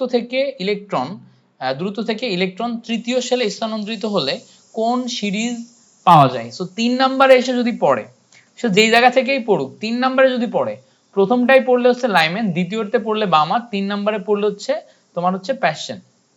Lyman, Balmer, Paschen, Brackett, Pfund. So 3 নম্বরে পড়লে হচ্ছে আমাদের প্যাশন আসে। অর্থাৎ এখানে 33 নম্বরের ক নাম্বারে আসবে হচ্ছে আমাদের রাইট অ্যান্সার। এবার হচ্ছে ইলেকট্রন বিন্যাসের সাধারণ নিয়মের ব্যতিক্রম কে দেখায়? অবশ্যই ক্রোমিয়াম দেখায়। ক্রোমিয়ামে ইলেকট্রন বিন্যাস করতে গেলে 3d5 এবং 4s এ আমরা 1 নিই। এই যে 3d তে 5 নিলাম এবং 4s এ 1 নিলাম, এটাই কিন্তু হচ্ছে সাধারণ ইলেকট্রন বিন্যাসের ব্যতিক্রম। এবার বলছে দেখো নিচের কোন অরবিটাল বক্স পদ্ধতিতে আউটবাউন্ড নীতি মানা হয়নি। সো এখানে এমন একটা ইলেকট্রন আছে যেটা বক্স পদ্ধতিতে আউটবাউন্ড নীতি মানা হয়নি। সো আউটবাউন্ড নীতি কি? আউটবাউন্ড নীতি মানে হচ্ছে বিল্ডিং আপ নীতি। বিল্ডিং আপ নীতির ক্ষেত্রে কি হয়? n+l এর রুল মানা হয়। n+l এর মান যার কম সেইটাতে আগে ইলেকট্রন যাবে। সো সিম্পলি চিন্তা করে দেখো আমাদের এখানে 2s আছে, 2p আছে। সো 2s এ আমাদের যদি ভ্যালুগুলো দেখি s p d f 0 1 2 3। So 2s এ আমাদের ভ্যালু আসে 2, 2p তে আমাদের ভ্যালু আসে কি বলতো 3। সো প্রথমে 2s এ গেছে, তারপর 2p তে গেছে, ঠিক আছে। এবার দেখো 3s 3p তেও ঠিক আছে। 3s এ আমাদের ভ্যালু আসে 3, 3p তে আমাদের ভ্যালু আসে হচ্ছে 4, এটাও ঠিক আছে। 4 নম্বরে দেখো 4s এবং 3d, এটার ভিতরে 4s এর ভ্যালু 4 আর 3d এর ভ্যালু আছে দেখো হচ্ছে 5। সো আগে 4s এ তারপর 3d তে, এটাও ঠিক আছে। বাট এই জায়গাতে যদি দেখো 5s 5p, 5s এর ভ্যালু 5 বাট 5p এর ভ্যালু কত বলো তো 6। সো 5p এর পরে কি এই 5p তে যাবে? উত্তর হচ্ছে না। আমাদের দেখো সিম্পলি চিন্তা করলে 4s 4p 4d তারপর 5s আর 5p। সো এই জায়গাতে 4d চিন্তা করলে দেখো 4d তে 6 আসে, এখানে 5 আসে আর 5p তেও 6 আসে। সো দেখো এই 5p তেও যেহেতু 6, 4d তেও যেহেতু 6, এই দুইটার ভিতরে কোনটা আগে ইলেকট্রন যাবে? 4d তে ইলেকট্রন যাবে, কারণ n এর ভ্যালু যার কম সেটাতে আগে ইলেকট্রন যায়। সো 4d এবং 5p এর ভিতরে 4d তে n এর ভ্যালু যেহেতু আমাদের কম, সো 4d তে আগে ইলেকট্রন যাওয়ার কথা। তার মানে গ নাম্বারটা আমাদের ঠিক নেই, আমাদের আউটবাউন্ড নীতি মানা হয়নি, বাকি সবগুলাই কিন্তু আমাদের মেনে চলছে। এরপরে দেখো 36 নম্বর এমসিকিউটা বলছে কি যে m3+ আয়নে 23টি ইলেকট্রন থাকলে m এর পারমাণবিক সংখ্যা কত? সো M3+, এটার মানে কি 3টা ইলেকট্রন সে অলরেডি ছেড়ে দিয়েছে। তো 3টা ইলেকট্রন ছেড়ে দিয়ে তার 23টা ইলেকট্রন আছে, তাহলে তার টোটাল ইলেকট্রন সংখ্যা কত? 23 + 3 মানে কয়টা? 26টা। 26টা হলে পারমাণবিক সংখ্যা 26, আর পারমাণবিক সংখ্যা 26 হলে সে হচ্ছে কে বলতো? আয়রন। আয়রনের ক্ষেত্রে 26 হয়। সো আসো এরপরে ক্রোমিয়ামের ক্ষেত্রে যদি দেখি, ক্রোমিয়ামের ক্ষেত্রে পরমাণুতে কয় জোড়া বিজোড় ইলেকট্রন বা অযুগ্ম ইলেকট্রন থাকে এটা আমাদের জানতে হবে। সো আমাদের ক্রোমিয়ামের টোটাল ইলেকট্রন সংখ্যা হচ্ছে 24। ক্রোমিয়ামের ইলেকট্রন বিন্যাস যদি দেখি, আর্গনের ইলেকট্রন বিন্যাস, তারপর 3d, তারপরে 4s। সো 3d তে থাকে হচ্ছে 5টা, আর 4s এ থাকে হচ্ছে একটা। সো 3d তে যদি আমরা ভালো করে দেখি, 5টা অরবিটালে 5টা ইলেকট্রন যায়, 1টা 2টা 3টা 4টা 5টা। আর 4s এ একটা অরবিটাল একটা ইলেকট্রন যায়। সো দেখো তো 5টা ইলেকট্রন, একটা ইলেকট্রন, 6টাই আমাদের অযুগ্ম ইলেকট্রন না? সো অযুগ্ম ইলেকট্রন যেহেতু, এখানে কিন্তু আমাদের 6টা ইলেকট্রন অযুগ্ম অবস্থায় থাকে। এবার বলতে দেখো নিচের কোন পরমাণুতে ডি অরবিটালের ইলেকট্রন আছে? কোন পরমাণুতে ডি অরবিটালের ইলেকট্রন আছে? সো এর ভিতরে কোনটায় ডি অরবিটাল ইলেকট্রন আছে, কোনগুলোতে নাই সেটা আমাদের দেখতে হবে। আর্গনে ইলেকট্রন সংখ্যা 18টা, এটাই ডি অরবিটাল ইলেকট্রন যায় না। ক্যালসিয়ামে 20টা, এটাতেও ডি অরবিটাল ইলেকট্রন যায় না। ঠিক আছে, এবার পটাশিয়ামে 19টা, এটাতেও ডি অরবিটাল ইলেকট্রন যায় না। বাট স্ক্যান্ডিয়ামে 23টা, এটাতে ডি অরবিটালে একটা ইলেকট্রন যায়। আর্গনের 18টা, 4s এ 2টা, তারপরে 3d তে একটা ইলেকট্রন যায়। তো শুধুমাত্র স্ক্যান্ডিয়ামে আমাদের ডি অরবিটালে ইলেকট্রন যায়। ঠিক আছে, এটা আমরা মনে রাখবো। এবার বলছে দেখো, কোন বিকিরিত রশ্মির তরঙ্গদৈর্ঘ্য 820 ন্যানোমিটার হলে ওই রশ্মির শক্তি কত? তো শক্তি হিসাব করলে আমরা জানি equals to hc divided by lambda. h এর value 6.626 into 10 to the power -34। c এর ভ্যালু কত বলো তো? 3 into 10 to the power 8 divided by lambda. ল্যামডার ভ্যালু কত? ল্যামডার ভ্যালু হচ্ছে 820 into 10 to the power -9 nanometer. So এই টোটালটা ক্যালকুলেশন করলে আমরা কি পাবো বলো তো? আমরা হচ্ছে বিকিরিত রশ্মির শক্তি পাবো। সো এইটা ক্যালকুলেশন করলে কত আসবে? এটা ক্যালকুলেশন করলে আমাদের ক নম্বরে যে অপশনটা আছে 2.424 into 10 to the power -19 joule, এটা আসবে। ঠিক আছে, এবার বলছে যে কোন অরবিটালের ইলেকট্রন ঘনত্ব সর্বাধিক? কোন অরবিটালের ইলেকট্রন ঘনত্ব সর্বাধিক? তো যে অরবিটালের আকার যত ছোট তার ইলেকট্রন ঘনত্ব সর্বাধিক। দেখো সবচেয়ে ছোট আকার হচ্ছে 1s, কারণ 1s দিয়ে আমার অরবিটাল শুরু হয়, তাহলে এর ইলেকট্রন ঘনত্ব সর্বাধিক। আকার যত ছোট হবে তত সে কোন জায়গায় বেশি ইলেকট্রন রাখবে। সো 1s এর ইলেকট্রন ঘনত্ব আমাদের সর্বাধিক। এবার বলছে ট্রাফিক সিগন্যালের লাল আলোর তরঙ্গদৈর্ঘ্য যদি 665 ন্যানোমিটার হয়, তাহলে ফোটনের শক্তি কত? ফোটনের শক্তি equals to hc divided by lambda. So h এর ভ্যালু হচ্ছে 6.626 into 10 to the power -34। c এর ভ্যালু যদি দেখি 3 ইনটু 10 টু দি পাওয়ার 8, এবং নিচে আমাদের ল্যামডার ভ্যালু দেখো দেয়া আছে 665 ন্যানোমিটার, মানে হচ্ছে 10 টু দি পাওয়ার -9। সো এইগুলা যদি আমরা দেখি, এগুলো হচ্ছে আমাদের শক্তি, শক্তি নির্ণয়ের যে ফর্মুলা। তাহলে আমাদের এখানে সবকিছুই দেয়া আছে, জাস্ট আমরা ভ্যালুগুলো বসাবো। বসায় দেখো আমরা 2.986 into 10 to the power -19 joule এটা পাবো। সো আমাদের এখান থেকে খ নাম্বার আসবে হচ্ছে কারেক্ট আনসার। এবার বলছে দেখো 3D অরবিটালের জন্য m এর মান নিচের কোন সেট হবে? 3D অরবিটাল, এটার জন্য m এর মান নিচের কোন সেট হবে? সো 3D অরবিটালের জন্য m এর মান কোনটা হবে এটা আমাদের বের করতে হবে। সো 3D এর জন্য আমরা যদি সিম্পল চিন্তা করি, d এর জন্য চিন্তা করো, d এর জন্য চিন্তা করো, d এর জন্য চিন্তা করলে l এর s p d, তাহলে চিন্তা করো s এর ভ্যালু 0, m এর ভ্যালু কত আমাদের 1, আর d এর ভ্যালু হচ্ছে 2। তো তখন আমরা যদি m এর ভ্যালুতে যাই, m equals to 0 plus minus 1 plus minus 2, এই তিনটা ভ্যালু হবে 0 plus minus 1 plus minus 2। So 0 plus minus 1 plus minus 2, এটা দেখো অপশন গ তে আছে। সো m এর ভ্যালু সেট কোনটা হবে? গ নাম্বারেরটা হবে। এবার বলছে নিউ বার মানে তরঙ্গ সংখ্যা। নিউ বার কি? তরঙ্গ সংখ্যা। এই জায়গাতে দেখো নিউ বার দেয়া আছে। নিউ বার তরঙ্গ সংখ্যা equals to rh into 1/n1 square minus n2 square. এই সমীকরণে লাইম্যান সিরিজের জন্য n1 এর ভ্যালু কত? লাইম্যান মানে হচ্ছে প্রথম, বামার দ্বিতীয়, প্যাশন তৃতীয়। সো n1 এর ভ্যালু যদি লাইম্যানে বসাও তাহলে 1 বসবে। ঠিক আছে, সো অপশন ক হবে হচ্ছে আমাদের কারেক্ট আনসার। বলছে পরমাণুর কোন দুটি কণিকা দ্বারা কণিকার সংখ্যা পরস্পর সমান? সো ইলেকট্রন এবং প্রোটন, এই দুইটার কণিকার সংখ্যা পরস্পর সমান।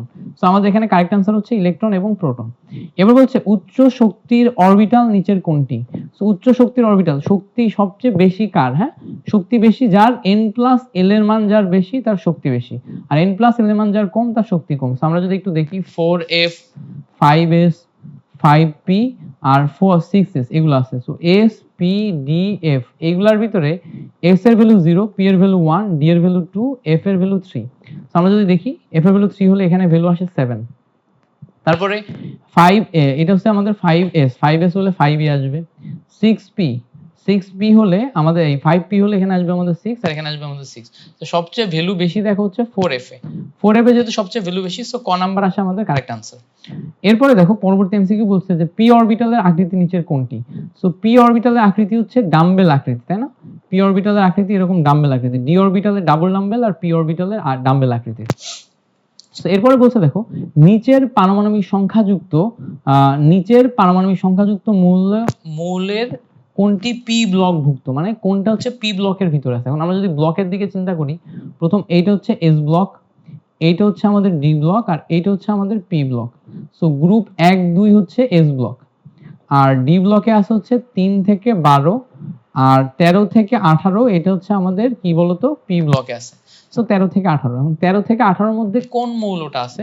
অবশ্যই 13 থেকে 18 এর মধ্যে আমরা যদি মৌল দেখার চেষ্টা করি তাহলে কোনটা পাবো? দেখো এই জায়গাতে লাস্টে জিঙ্ক থাকে না, জিঙ্কের ভ্যালু কত বলতো 30। সো 30 এর পরে 31 32 33, সো 33 নাম্বার যে যৌগটা এটা কিন্তু আমাদের পি ব্লকে আছে। তুমি যদি পর্যায় সারণী খুলে দেখো তাহলে কিন্তু তুমি এটা অনুধাবন করতে পারবা যে এই জায়গাতে 30 আছে, 30 এর পরে 31 32 33, মানে এটা কিন্তু পি ব্লকের ভিতরে চলে যায়। সো এইটা হচ্ছে আমাদের পি ব্লকের মধ্যে অন্তর্ভুক্ত, এবং 33 এর যদি ইলেকট্রন বিন্যাস করো তাও সর্বশেষ ইলেকট্রনটি পি অরবিটালে যাবে। এবার কথা দেখো নিচের কোন মৌলের ইলেকট্রন বিন্যাস হুন্ডের নিয়ম প্রযোজ্য নয়? সো কোনটা হুন্ডের নিয়মের ক্ষেত্রে আমাদের খাটেই না, সেটা আমাদের একটু দেখতে হবে। সো এই জায়গাতে যদি আমরা একটু ভালো করে দেখি হুন্ডের নিয়ম খাটে না কোনটাতে? হুন্ডের নিয়ম খাটে না হচ্ছে আমাদের এই লাস্টে যে এটা আছে এটাতে। কেন? হুন্ডের নিয়মের ক্ষেত্রে কি ছিল বলতো? হুন্ডের নিয়ম ছিল হচ্ছে আমাদের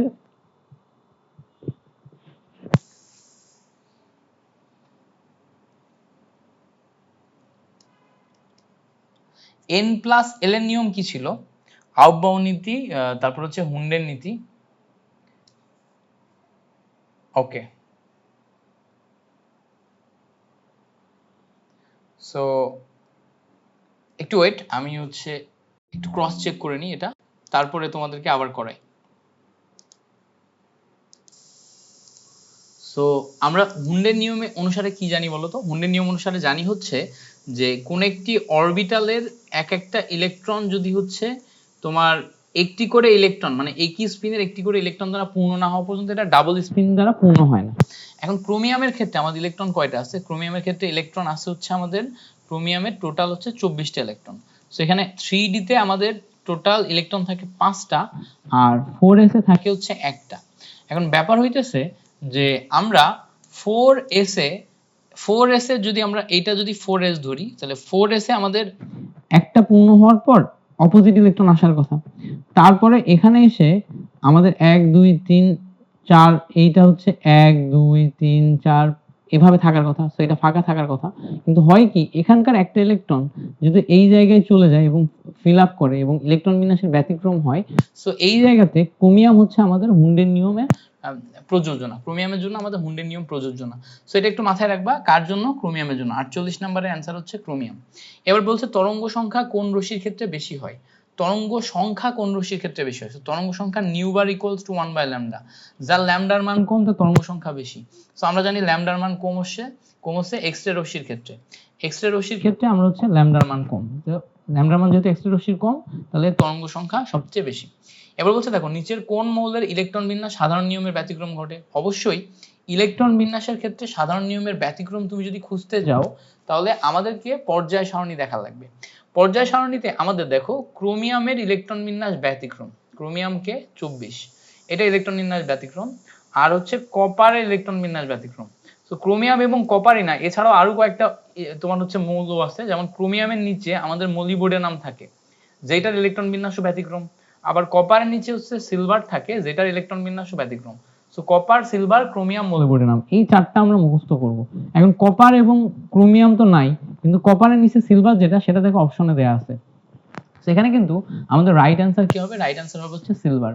যেহেতু কপারের নিচে সিলভার, এইটার হচ্ছে আমাদের ইলেকট্রন বিন্যাস ব্যতিক্রম। তাহলে কে কে আছে?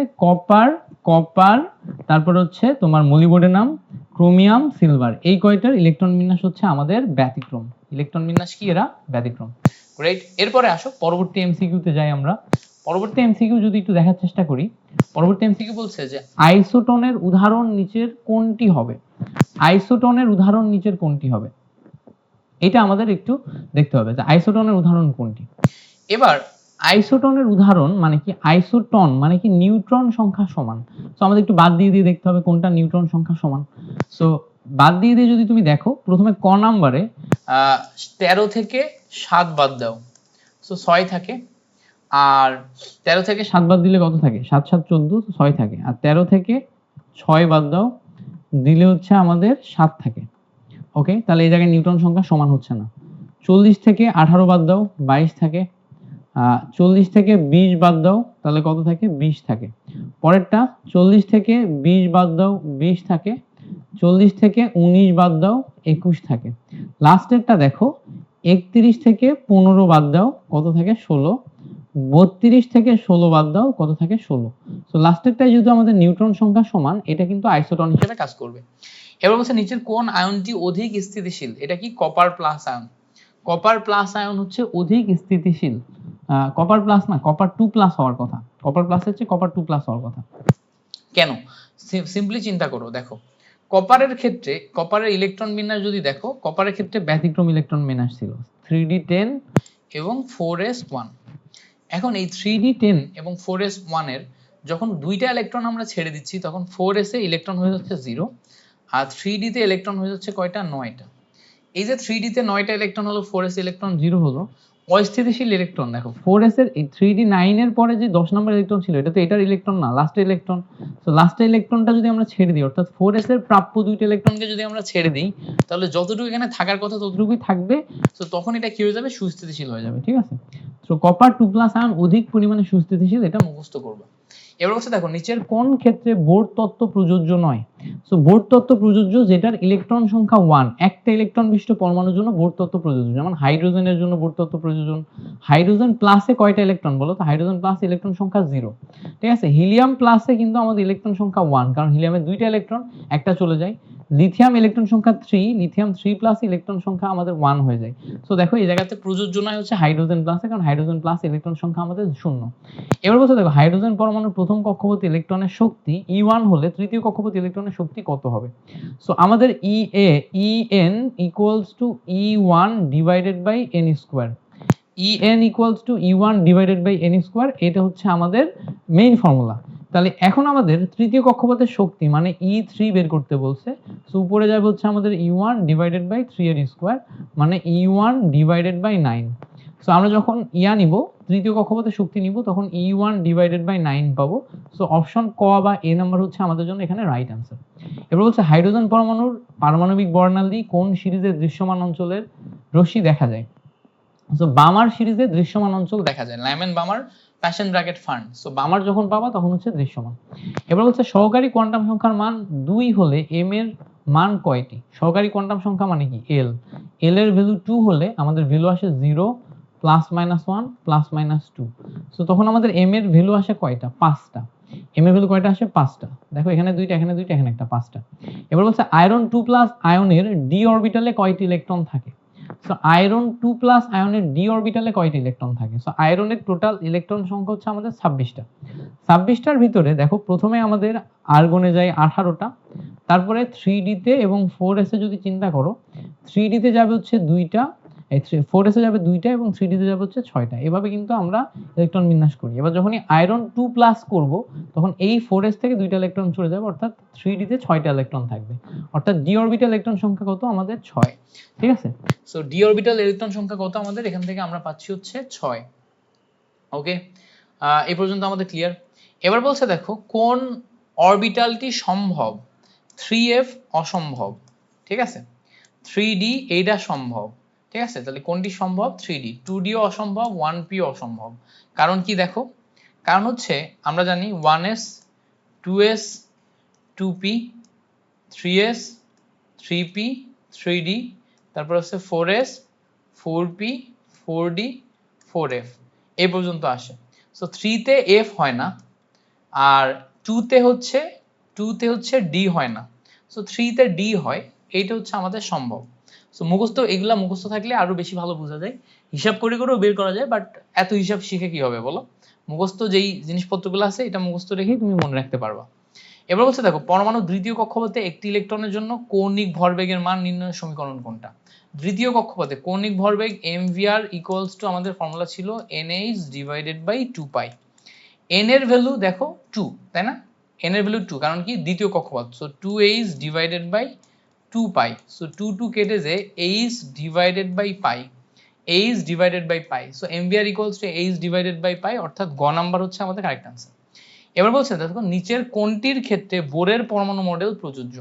সো বোর পরমাণু মডেল প্রযোজ্য হবে কোনটার ক্ষেত্রে? 60 নম্বরে বোর পরমাণু মডেল একটি মাত্র ইলেকট্রন বিশিষ্ট যৌগের ক্ষেত্রে হবে। সো হিলিয়ামে 2টা ইলেকট্রন থাকে, হিলিয়াম প্লাস মানে হচ্ছে একটা ইলেকট্রন চলে গেছে, সো হিলিয়াম প্লাস আমাদের কারেক্ট আনসার। বাকি দেখো হাইড্রোজেনে ইলেকট্রন সংখ্যা 0, লিথিয়ামে ইলেকট্রন সংখ্যা কত বলো তো? লিথিয়ামে ইলেকট্রন সংখ্যা আমাদের হাইড্রোজেন 1, হিলিয়াম 2, লিথিয়াম 3, তিনটা থাকে, সো একটা ছেড়ে দিলে এখনো 2টা ইলেকট্রন আছে। বেরিলিয়ামে ইলেকট্রন সংখ্যা এখনো বেশি আছে, সো এখান থেকে 2টা ছেড়ে দিয়ে লাভ নাই।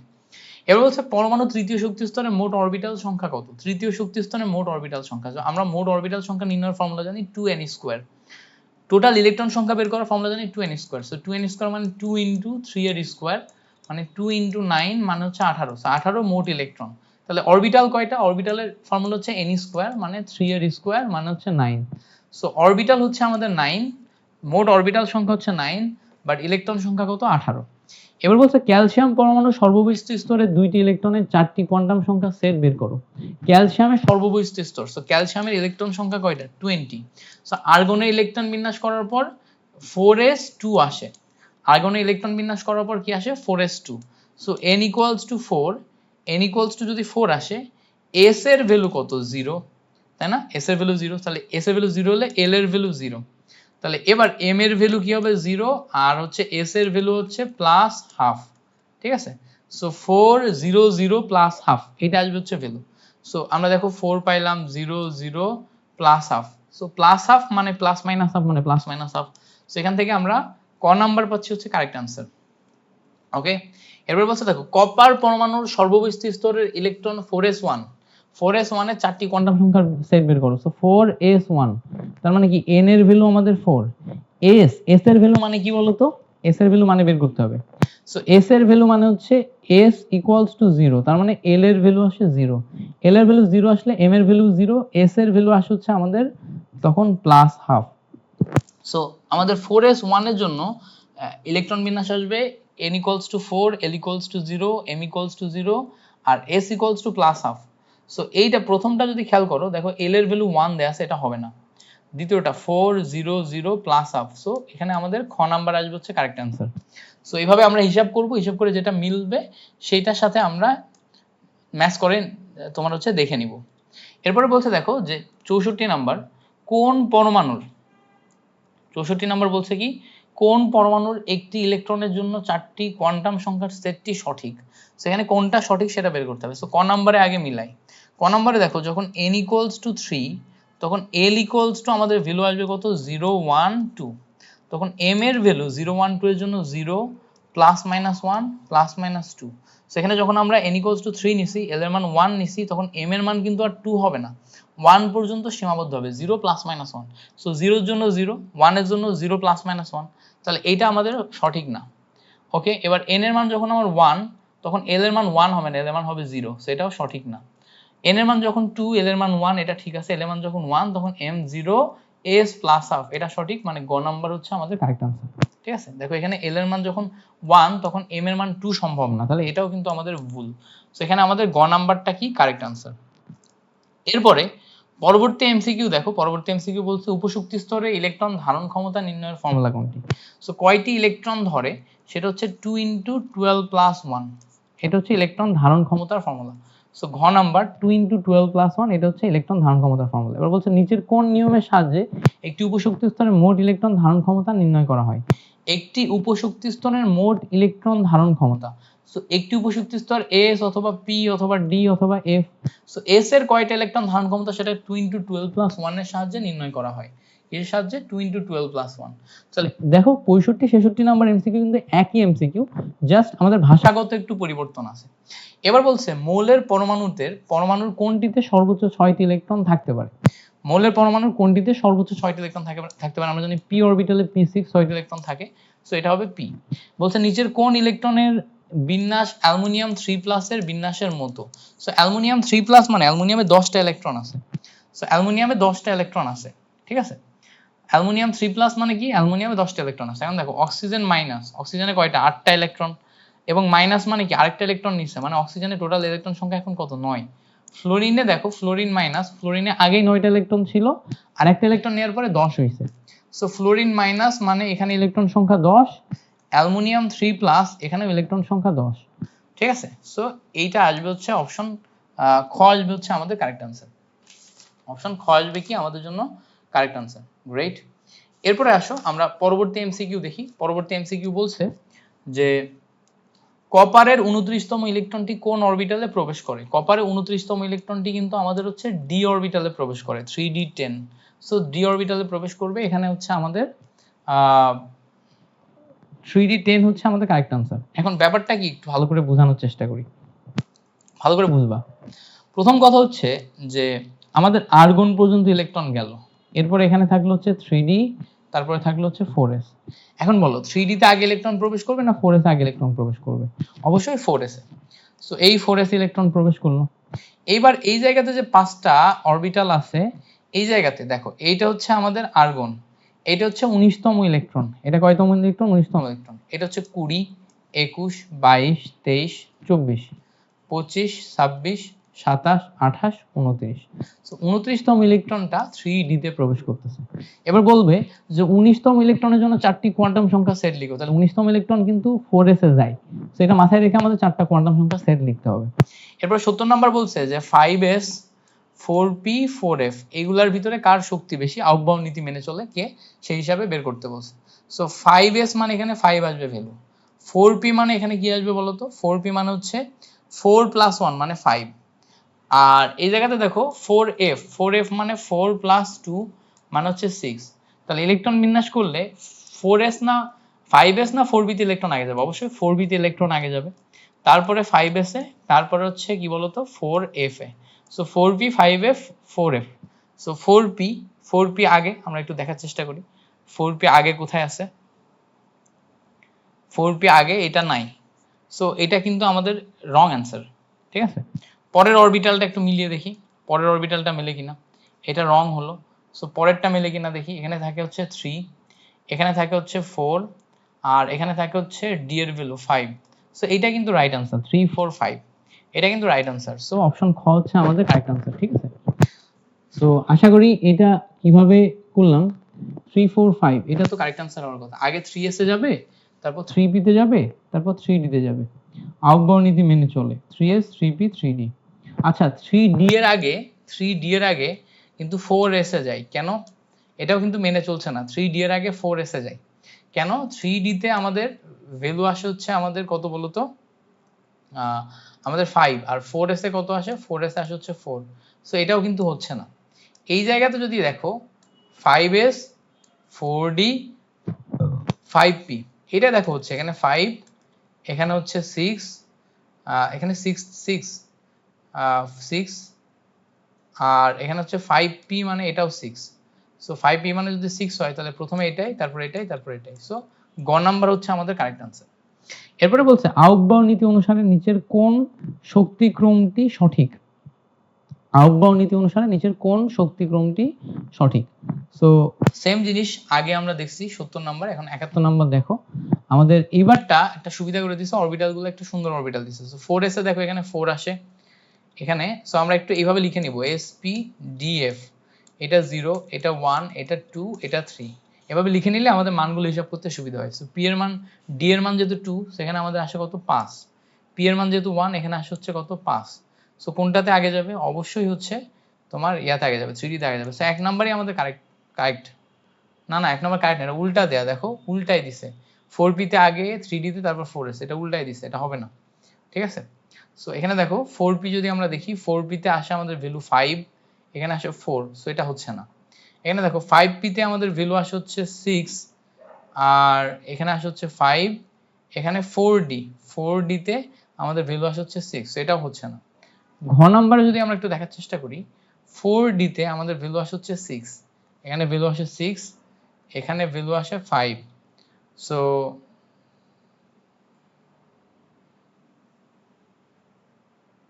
শক্তির ক্রম,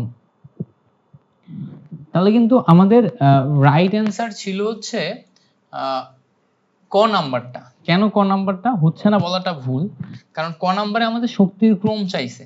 শক্তির ক্রম অনুসারে আমাদের 4s এর শক্তি সবচেয়ে কম, তার চেয়ে একটু বেশি 3d তে, তার চেয়ে একটু বেশি হচ্ছে কি বলতো 4p তে। তো শক্তির ক্রম অনুসারে আমাদের ক নাম্বারই হচ্ছে কারেক্ট অ্যান্সার, ঠিক আছে। এবার বলতে দেখো, লাল বর্ণের রশ্মির তরঙ্গ দৈর্ঘ্য 7000 অ্যাংস্ট্রোম, এইটা যদি হয় তাহলে এর তরঙ্গ সংখ্যা কত? তরঙ্গ সংখ্যা nu bar equals to 1 by lambda. So উপরে 1, নিচে যদি ল্যামডা করো তাহলে 7000 into 10 to the power minus কত আসবে বলো তো 10। সো 10 টু দি পাওয়ার 10 করলে এখান থেকে তুমি তরঙ্গ সংখ্যা পাবা। সো এইটা ক্যালকুলেশন করে আমরা পেয়ে যাব। ওকে, পরবর্তীতে বলছে জাল পাসপোর্ট শনাক্তকরণে কোনটি ব্যবহার করা হয়? আগেও আমরা দেখছি ইউভি রশ্মি। জাল টাকার নোট শনাক্তকরণে কোনটি ব্যবহার করা হয়? এটা অতিবেগুনি রশ্মি, ইউভি রশ্মি। এবার বলছে দেখো, নিচের কোন নিউক্লিয়াসটি এনএমআর সক্রিয়? এটা মনে রাখবা, হাইড্রোজেন 1 এটা হচ্ছে আমাদের এনএমআর সক্রিয় বা নিউক্লিয়ার ম্যাগনেটিক রেজোনেন্স সক্রিয়। এমআরআই মানে কি? এমআরআই মানে হচ্ছে ম্যাগনেটিক রেজোনেন্স ইমেজিং বা নিউক্লিয়ার চৌম্বকীয় অনুরণন। সো এটা হচ্ছে গ নাম্বার আমাদের কারেক্ট আনসার। এবার বলছে দেখো, 25 ডিগ্রি সেন্টিগ্রেড টেম্পারেচারে অ্যালুমিনিয়াম সালফেটের দ্রাব্যতা S হলে এর আয়নিক গুণফল কত? সো আয়নিক গুণফল কত? সো অ্যালুমিনিয়াম সালফেটে দেখো Al2SO4 হোল 3 আছে। সো অ্যালুমিনিয়াম কয়টা? 2টা। আর সালফেট কয়টা? সালফেট হচ্ছে আমাদের 3টা। সো এই অ্যালুমিনিয়াম এবং সালফেটের দ্রাব্যতা যদি S হয় তাহলে এখানে আসবে 2S, এখানে আসবে কত? 3S। সো আমরা KSP বের করার সময় বা KIP বের করার সময় কি করি? 2S যেই সংখ্যাটা সামনে মূল আকারে থাকবে সেটা যাবে পাওয়ারে, যেই সংখ্যাটা সামনে মূল আকারে থাকবে সেটা যাবে পাওয়ারে। সেখানে দেখো 4s স্কয়ার আসে আর এটা আসে হচ্ছে 27s কিউব। টোটাল মিলে গুণ করলে 108s টু দি পাওয়ার 5 আসে হচ্ছে আমাদের কারেক্ট আনসার। সেখান থেকে অপশন ডি নাম্বার আসে কারেক্ট আনসার। এটা ভেরি ভেরি ইম্পর্টেন্ট এমসিকিউ, বারবার আমাদের চলে আসে এই এমসিকিউটা, ভেরি ভেরি ইম্পর্টেন্ট, ঠিক আছে। এবার দেখো বলছে পরবর্তী এমসিকিউ, ম্যাগনেসিয়াম হাইড্রোক্সাইডের দ্রাব্যতার গুণফল মানে কেএসপি, এটার ভ্যালু কত দেয়া আছে? 4 × 10 টু দি পাওয়ার -3। এবার বলছে হাইড্রোক্সিল আয়নের ঘনমাত্রা কত? সো ম্যাগনেসিয়াম হাইড্রোক্সাইড মানে ম্যাগনেসিয়াম 2+ আর হচ্ছে 2 হাইড্রোক্সিল মাইনাস। এখন দ্রাব্যতার গুণফল যদি S করে হয় তাহলে এখানে S আর এখানে 2S, তাহলে KSP বের করলে এখানে কি আসবে? 1s টু দি পাওয়ার 1 আর এখানে আসবে 2s two the power 2। So total মিলে আসে হচ্ছে 4s cube. So 4s cube equals to আমাদের ভ্যালু আসে 4 × 10 টু দি পাওয়ার -3। 4 কেটে যায়, s এর ভ্যালু আসে হচ্ছে 3√10 টু দি পাওয়ার -3। সো 3 আর এবং 3 কেটে যায়, 10 টু দি পাওয়ার -1 থাকে আমাদের শেষ পর্যন্ত অ্যান্সার। সো 10 টু দি পাওয়ার -1 এটা আসবে হচ্ছে আমাদের value. Okay, so 10 to the power -1, 10 to the power -1 hydroxyl আয়নের ঘনমাত্রা চাইছে। সো 10 টু দি পাওয়ার -1 আসার কথা। 78 নম্বরে 10 টু দি পাওয়ার -1 এইটা আমাদের অপশনে একটু ভুল দেয়া আছে। দেখো এখানে 2 × 10 টু দি পাওয়ার -1, আমার যে বইটা আছে ওটাতে টাইপিং এর মিস্টেক নাই, ওখানে শুধু 10 টু দি পাওয়ার -1 আছে, এখানে 2 × 10 টু দি পাওয়ার -1 দেয়া।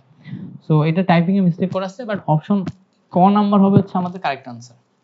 এবার বলছে দেখো 30 নাম্বার এমসিকিউ বলছে লেড সালফেটের দ্রাব্যতার গুণফল এত হলে সম্পৃক্ত দ্রবণে সালফেট আয়নের ঘনমাত্রা কত হবে? সো দ্রাব্যতার গুণফল KSP, এইটার ভ্যালু কত দেয়া আছে? 1.7 × 10 টু দি পাওয়ার -5। এবার লেড সালফেট এইটাকে যদি আমরা একটু দেখার চেষ্টা করি, ঠিক আছে, লেড 2+ আর সালফেট হচ্ছে 2-। সো একটা লেস আর একটা সালফেট, একটা লেড এবং একটা sulphate. So KSP equals to S into S equals to 1.7 × 10 to the power -5. So S square equals to 1.7 × 10 to the power -5. So S equals to root এর নিচে 1.7 × 10 to the power -5.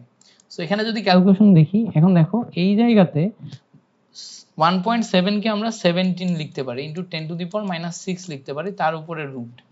So 17 কে যদি root করি তাহলে 4 আসে, আর এইটাকে যদি root করি তাহলে কত আসবে বলো তো? 10 টু দি পাওয়ার -3। সেটা 4 point something, 4.12 × 10 to the power -3, ঠিক আছে, 4.12 × 10 টু দি পাওয়ার -3। সো এইটা আসে হচ্ছে কারেক্ট অ্যান্সার, ঘ নাম্বার আসে হচ্ছে আমাদের correct answer. 4.12 into 10 to the power -3। দেখো এটা কিন্তু আমরা অ্যাপ্রক্সিমেট ক্যালকুলেশন করে বলে দিচ্ছি, যাদের হাতে ক্যালকুলেটর থাকবে তারা তো ক্যালকুলেটরে ডিরেক্ট বসায় দিতে পারবা, বাট ভার্সিটি কয়ের জন্য যারা দেখতেছো তারা এইভাবে করতে পারবা। এবার বলছে দেখো Zn3 এবং PO4 2 এইটার ক্ষেত্রে কেএসপি কত। সো কেএসপি খুব সিম্পল কি জন্য, দেখো এইটাকে যদি আমরা z ধরি, এটাকে যদি আমরা s ধরি, তাহলে এখানে আমাদের 3s আছে, তার টোটাল পাওয়ার 3 হবে। এটাকে যদি আমরা s ধরি তাহলে এখানে আমাদের 2s আছে, টোটাল পাওয়ার 2 হবে। এটা কিভাবে বুঝলাম, দেখো নিচে যেটা থাকবে এটা কিন্তু মূল নাম্বার বোঝায়। সো এখান থেকে আমাদের কি আসবে 27s³ আর এখানে আসবে হচ্ছে 4s²। সো এইটা এবং এটা গুণ করলে দেখো 108 আসবে, একটা আসবে s³ আর একটা আসবে হচ্ছে s²। এখন যদি এইটাকে আমরা জিঙ্ক এবং ফসফেট আকারেই লিখি তাহলে দেখো 108 আসতেছে জিঙ্ক কিউব আর ফসফেটের স্কোয়ার। সো ঘ নাম্বার হচ্ছে আমাদের কারেক্ট আনসার। এইবারটা খুব মজার একটা এমসিকিউ দেখো, বলছে Ag2C2O4। এটা দেখে তুমি কনফিউজ হয়ে যাবে, আরে ভাই এটাকে ভাঙবো কিভাবে। দেখো সবসময় মনে রাখবা সিলভার কিন্তু প্লাস, সো এখানে সিলভার যদি প্লাস হয়, এখানে সিলভার কয়টা আছে, সিলভার প্লাস 2টা সিলভার আছে, এর সাথে আয়ন ব্যালেন্স করার জন্য C2O4 2 মাইনাস আছে। সো C2O4 এর জন্য 2 মাইনাস আর সিলভারের জন্য প্লাস, এর জন্য সিলভারের সংখ্যা কয়টা 2টা। সো এখানে আসবে 2s আর এখানে আসবে হচ্ছে s। সো আমরা যদি KSP বের করি, KSP বের করলে 2s two the power 2 into s তার পাওয়ার 1। সো 4s³ আসবে হচ্ছে আমাদের এখান থেকে आंसर। সো 4s³ মানে কি, অপশন খ নাম্বার। এবার দেখো একটা লবণ দিছে, সেই লবণের ক্ষেত্রে বলছে M2 আর x³ যদি হয় এবং KSP মানে দ্রাব্যতা যদি এত হয়, মানে s এর ভ্যালু যদি দেয়া থাকে 1.1 ইনটু 10 টু দি পাওয়ার -2, তাহলে KSP কত। সো এটার ক্ষেত্রে কি হবে, M2 এর জন্য 2s হবে তার পাওয়ার 2, আর x3 এর জন্য কি হবে 3s তার পাওয়ার 3। সো টোটাল মিলে ক্যালকুলেশন করলে দেখো 108 আসে, আবার s টু দি পাওয়ার 5 আসে। সো 108 রেখে দিলাম, s এর ভ্যালু দেখো 1.1 ইনটু 10 টু দি পাওয়ার -2 তার পাওয়ার 5 করো, করলে 10 টু দি পাওয়ার -10 আসবে। সো টোটালটা তোমাকে এখন এই জায়গা থেকে ক্যালকুলেশন করতে হবে, ক্যালকুলেশন করলে একটা ভ্যালু আসবে, সেই ভ্যালুটা কত, সেই ভ্যালুটা হচ্ছে 1.74 into 10 to the power -8। So আশা করি এই জিনিসটা আমরা ক্লিয়ারলি বুঝতে পারছি যে কিভাবে ক্যালকুলেশন করছি। এরপরে দেখো 83 নম্বর এমসিকিউতে আমরা Ag2CrO4 পাচ্ছি। আবারও দেখো Ag plus, so Ag plus হলে 2Ag আর CrO4 মাইনাস, সো এখানে আমাদের 2 মাইনাস। সো এখানে আমাদের কিন্তু কি থাকে, এখানে থাকে হচ্ছে 2s আর এখানে থাকে হচ্ছে s। সো আমরা এখান থেকে আবারও 4s³ পাই, 4s³ equals to 4 into 10 to the power -12 থাকে। তো এখান থেকে দেখো আমাদের কাটাকাটি করা কিন্তু ইজি হয়, 4 এবং 4 কেটে যায়, s ইকুয়ালস টু আমরা 3 রুট এর নিচে 10 to the power -12 pi. So 10 to the power -12 divided by 3, so এখান থেকে কাটাকাটি করলে 3 এর 4 12, সো 10 টু দি পাওয়ার -4 হয়, ঠিক আছে। সো এখান থেকে আমরা ভ্যালু পাই কত, 10 to the power -4। So 10 to the power -4 কোনটায় আসে, দেখো 1 into 10 to the power -4 mole per litre, অর্থাৎ ক নাম্বারে। এরপরে আমাদের 84 নাম্বার দেখো কি বলছে যে AB3 এর দ্রাব্যতার গুণফল কত। সো AB3 এর দ্রাব্যতার গুণফল যদি আমরা বের করি, দ্রাব্যতার গুণফল এত হলে দ্রাব্যতা কত। সো AB3 মানে A সংখ্যা কত, একটা মানে একটা s, B তে কত আছে 3টা মানে আমাদের 3s তার পাওয়ার কিউব ইকুয়ালস টু আমাদের দেখো 1.7 ইনটু 10 টু দি পাওয়ার -12 আছে। সো এখানে যদি ভালো করে খেয়াল করো 27s³ into s 1.7 into 10 to the power -12। So এই জায়গাতে দেখলে 27 s টু দি পাওয়ার কত আসে বলো তো 4 equals to 1.7 into 10 to the power -12। So এখান থেকে যদি আমরা এখন দ্রাব্যতা বের করতে যাই, মানে s ইকুয়ালস টু কি আসবে, s ইকুয়ালস টু 4 রুট, ঠিক আছে 4 রুট, নিচে কি আসবে 4 রুটের পাশাপাশি উপরে যাবে 1.7 10 to the power -12 divided by 27।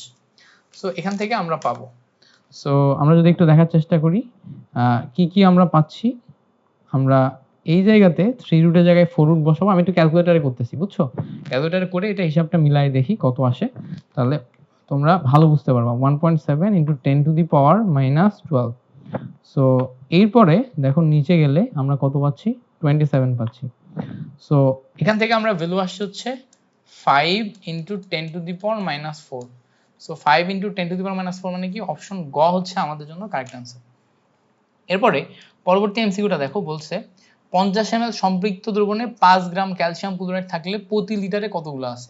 সম্পৃক্ত দ্রবণ মানে যতটুকু থাকা উচিত ততটুকুই আছে। সো আমাদের 5 গ্রামে 50 ml কত গ্রাম আছে? 50 ml আছে হচ্ছে 5 গ্রাম।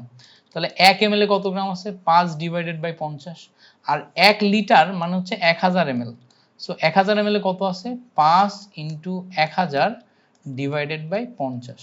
সেখান থেকে কাটাকাটি করো, 5 10 এ 50, একটা শূন্য কেটে গেলে দেখো আমাদের আসে হচ্ছে 100 গ্রাম পার লিটার। কি আসে? 100 গ্রাম পার লিটার। সো 100 গ্রাম পার লিটার মানে কি? অপশন খ নাম্বার হচ্ছে আমাদের জন্য কারেক্ট আনসার। এরপরে বলছে দেখো ক্যালসিয়াম ফ্লোরাইডে সম্পৃক্ত জলীয় দ্রবণে ফ্লোরাইড আয়নের ঘনমাত্রা 0.00655 গ্রাম পার লিটার হলে ক্যালসিয়াম ফ্লোরাইডের দ্রাব্যতার গুণফল কত? ক্যালসিয়াম ফ্লোরাইডের দ্রাব্যতার গুণফল এইটা আমাদের চাইছে, অর্থাৎ 86 নাম্বার। সো ক্যালসিয়াম ফ্লোরাইডের দ্রাব্যতার গুণফল আমাদের বের করতে হবে। এখন একটু সিম্পল খেয়াল করে দেখি কি আসছে আমাদের। ক্যালসিয়াম 2+ এবং 2 ফ্লোরিন মাইনাস এটা আসে। সো এটা যদি S হয়, হ্যাঁ, আর এটা যদি হচ্ছে আমাদের 2s হয়, সো KSP বের করলে S into 2s two the power 2। So calculation করলে কত আসবে দেখো 4s cube. So 4s cube যদি হয়, সো এখন আমরা এখান থেকে দ্রাব্যতার গুণফল বের করব। 4 ইনটু s এর ভ্যালু আমাদের কত দেয়া আছে বলো? s এর ভ্যালু আমাদের দেয়া আছে দেখো, ফ্লোরাইড আয়নের ঘনমাত্রা দিয়ে রাখছে একটা, শুধু ফ্লোরাইড আয়নের মানে 2f মাইনাস ওটা ঘনমাত্রা দিয়ে রাখছে, এটা কত? 0.00655 এটা। সো টোটালটার পাওয়ার কত? কিউব। সো আমরা যদি এখানে আমরা ক্যালকুলেশন করি 4 ইনটু s কিউব মানে হচ্ছে 0.00655 তার পাওয়ার কিউব। সো এখান থেকে ক্যালকুলেশন করলে আমাদের ভ্যালু কোনটা আসে?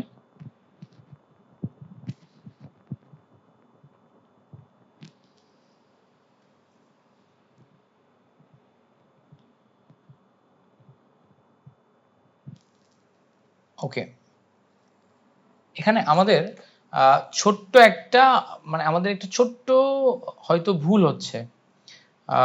কি ভুল হচ্ছে? ওখানে আমাদের গ্রাম পার লিটার দেয়া আছে। সো গ্রাম পার লিটার কিন্তু হচ্ছে আমাদের ঘনমাত্রা না, গ্রাম পার লিটার হচ্ছে দাঁড়াও আমি একটু ক্রস চেক করে তারপরে তোমাদের পড়াই। আমি এটা হচ্ছে আগে একবার প্র্যাকটিসের সময় দেখছিলাম, বাট তারপরেও একটু ক্রস চেক করে নিই। সো আমি একটু মাঝখানে রেস্টও নিয়ে নিই, আবার ক্রস চেকও হয়ে যায়। টানা লম্বা সময় তোমাদের ক্লাস নিতেছি, 1 ঘন্টা 11 মিনিট অলরেডি হচ্ছে টানা শুট করে ফেলছি। সো একটু রেস্ট নিই। সো চলো এটা আমরা হচ্ছে আরেকবার দেখি। এইটাতে আমাদের মেইন প্রবলেম কি হচ্ছিল? প্রবলেম হচ্ছিল যে আমাদের এখানে ক্যালসিয়াম ফ্লোরাইড এইটার ফ্লোরাইডের ঘনমাত্রা দেয়া আছে। সো আমরা যদি এটাকে ভাঙি, সো 2 ক্যালসিয়াম প্লাস আর 2 ফ্লোরিন মাইনাস। সো 2 ফ্লোরিন মাইনাসকে যদি আমরা S ধরি, S এর ঘনমাত্রা দেয়া আছে দেখো 0.00 তোমার হচ্ছে 655 এটার ঘনমাত্রা দেয়া আছে। সো যদি আমাদের ফ্লোরাইড আয়নের ঘনমাত্রা দেয়া থাকে, সো তার মানে কি এই যে ঘনমাত্রা যেটা সব পুরোটাই ফ্লোরাইড আয়নের। সো ফ্লোরাইডের ক্ষেত্রে আমাদের হচ্ছে কত? তোমার সিম্পলি যদি আমরা চিন্তা করি আণবিক ভর কত? সো ফ্লোরাইডের ক্ষেত্রে আণবিক ভর ফ্লোরাইড আয়নের ক্ষেত্রে 2f। সো আমাদের হচ্ছে 19, ফ্লোরাইড হচ্ছে 19 ইনটু 2, সো 39। সো এখন দেখো আমরা যদি এটাকে গ্রাম পার লিটার থেকে মোল পার লিটারে নিয়ে যাইতে চাই, তাহলে n equals to w divided by m। So আণবিক ভরকে আমরা মোল সংখ্যা দিয়ে ভাগ করব। সো 0.00655 ডিভাইডেড বাই 19 ইনটু 2 এটা দিয়ে ভাগ করব। সো এটা দিয়ে যদি ভাগ করি তাহলে আমাদের ভ্যালু কত আসে? 0.00655 ডিভাইডেড বাই 19 ইনটু 2 এটা আসে। সো 19 ইনটু 2 এটা করলে আমাদের যেই ভ্যালুটা আসে সেটা হচ্ছে 1.72 into 10 to the power minus 4। এখন আমরা যদি এই জায়গাতে KSP বের করি তাহলে 4s কিউব আসে। সো 4 ইনটু s কিউবের value 1.72 into 10 to the power minus 4 তার আবার কিউব। সো 4s কিউব আমরা করি 4 ইনটু s ইনটু তার কিউব। সো এটা করলে আমাদের তখন ভ্যালু আসে হচ্ছে 2.048 into 10 to the power minus 11। So এটা হচ্ছে গ নাম্বার আসে হচ্ছে আমাদের কারেক্ট आंसर। তাহলে আমরা মেইন কি করলাম? মেইন করলাম দেখো আমরা এখান থেকে এই 2 ফ্লোরাইড আয়নকে নিলাম। এই 2 ফ্লোরাইড আয়নকে গ্রাম পার লিটারে দেয়া ছিল, এটাকে আমরা মোল পার লিটারে কনভার্ট করছি কিভাবে, আণবিক ভর দিয়ে ভাগ করে। এখন আণবিক ভর কি, ফ্লোরিনের জন্য আমাদের হচ্ছে 19, কিন্তু ফ্লোরিন কয়টা, দুইটা, সো 19 × 2 করতে হবে, 19 = 38, 38 দিয়ে ভাগ করতে হবে, করলে যেটা আসবে তারপরে সেইটাতে আমাদের 4s³ ফর্মুলাতে যেতে হবে। এবার বলছে দেখো অদক্ষেপণের শর্ত কোনটি, মানে কোনটি দ্বারা বোঝায় যে এখানে অদক্ষেপ পড়বে। সো আমরা জানি কেআইপি যদি কেএসপি এর চেয়ে বেশি হয় তাহলে এটা কিন্তু অদক্ষেপ দেয়। সো ক নাম্বারটা কারেক্ট आंसर, কেআইপি যখন আমাদের কেএসপি এর চেয়ে বেশি। এবার বলছে দেখো এবি যদি ভেঙে এ প্লাস আর বি মাইনাস তৈরি করে তখন এর আয়নিক গুণফল কি হবে, ঠিক আছে। সো এবি ভেঙে এ প্লাস আর বি মাইনাস, সো আয়নিক গুণফল কি হবে আমাদের কেএসপি, আমরা সরাসরি এটা পাবো আমাদের এ প্লাস এর ঘনমাত্রা গুণফল ইনটু বি মাইনাস এর ঘনমাত্রা গুণফল এটা। সো আমাদের আয়নিক গুণফল কেএসপি, সব অপশন কি আসবে, অপশন ক আসবে। এবার বলছে দেখো 25 ডিগ্রি সেন্টিগ্রেড তাপমাত্রায় mx2 এর কেএসপি এত হলে মোল পার লিটার এককে দ্রাব্যতা কত, মানে মোলারিটি বা মোল পার লিটার এককে দ্রাব্যতা বের করতে বলছে। সো আমাদের এখানে mx2 হলে একটা s আর একটা আছে কি 2s তার পাওয়ার 2, সো টোটাল মিলে ক্যালকুলেশন করলে 4x³ আসে। সো আমাদের ভ্যালু দেখো 4s³ ইকুয়ালস টু ভ্যালু হচ্ছে 7.4 ইনটু 10⁻⁻11। সো s এর ভ্যালু দেখো 3 রুটের নিচে 7.4 10⁻⁻11 ডিভাইডেড বাই কত বলো তো 4, 7.4 10⁻⁻11 ডিভাইডেড বাই 4।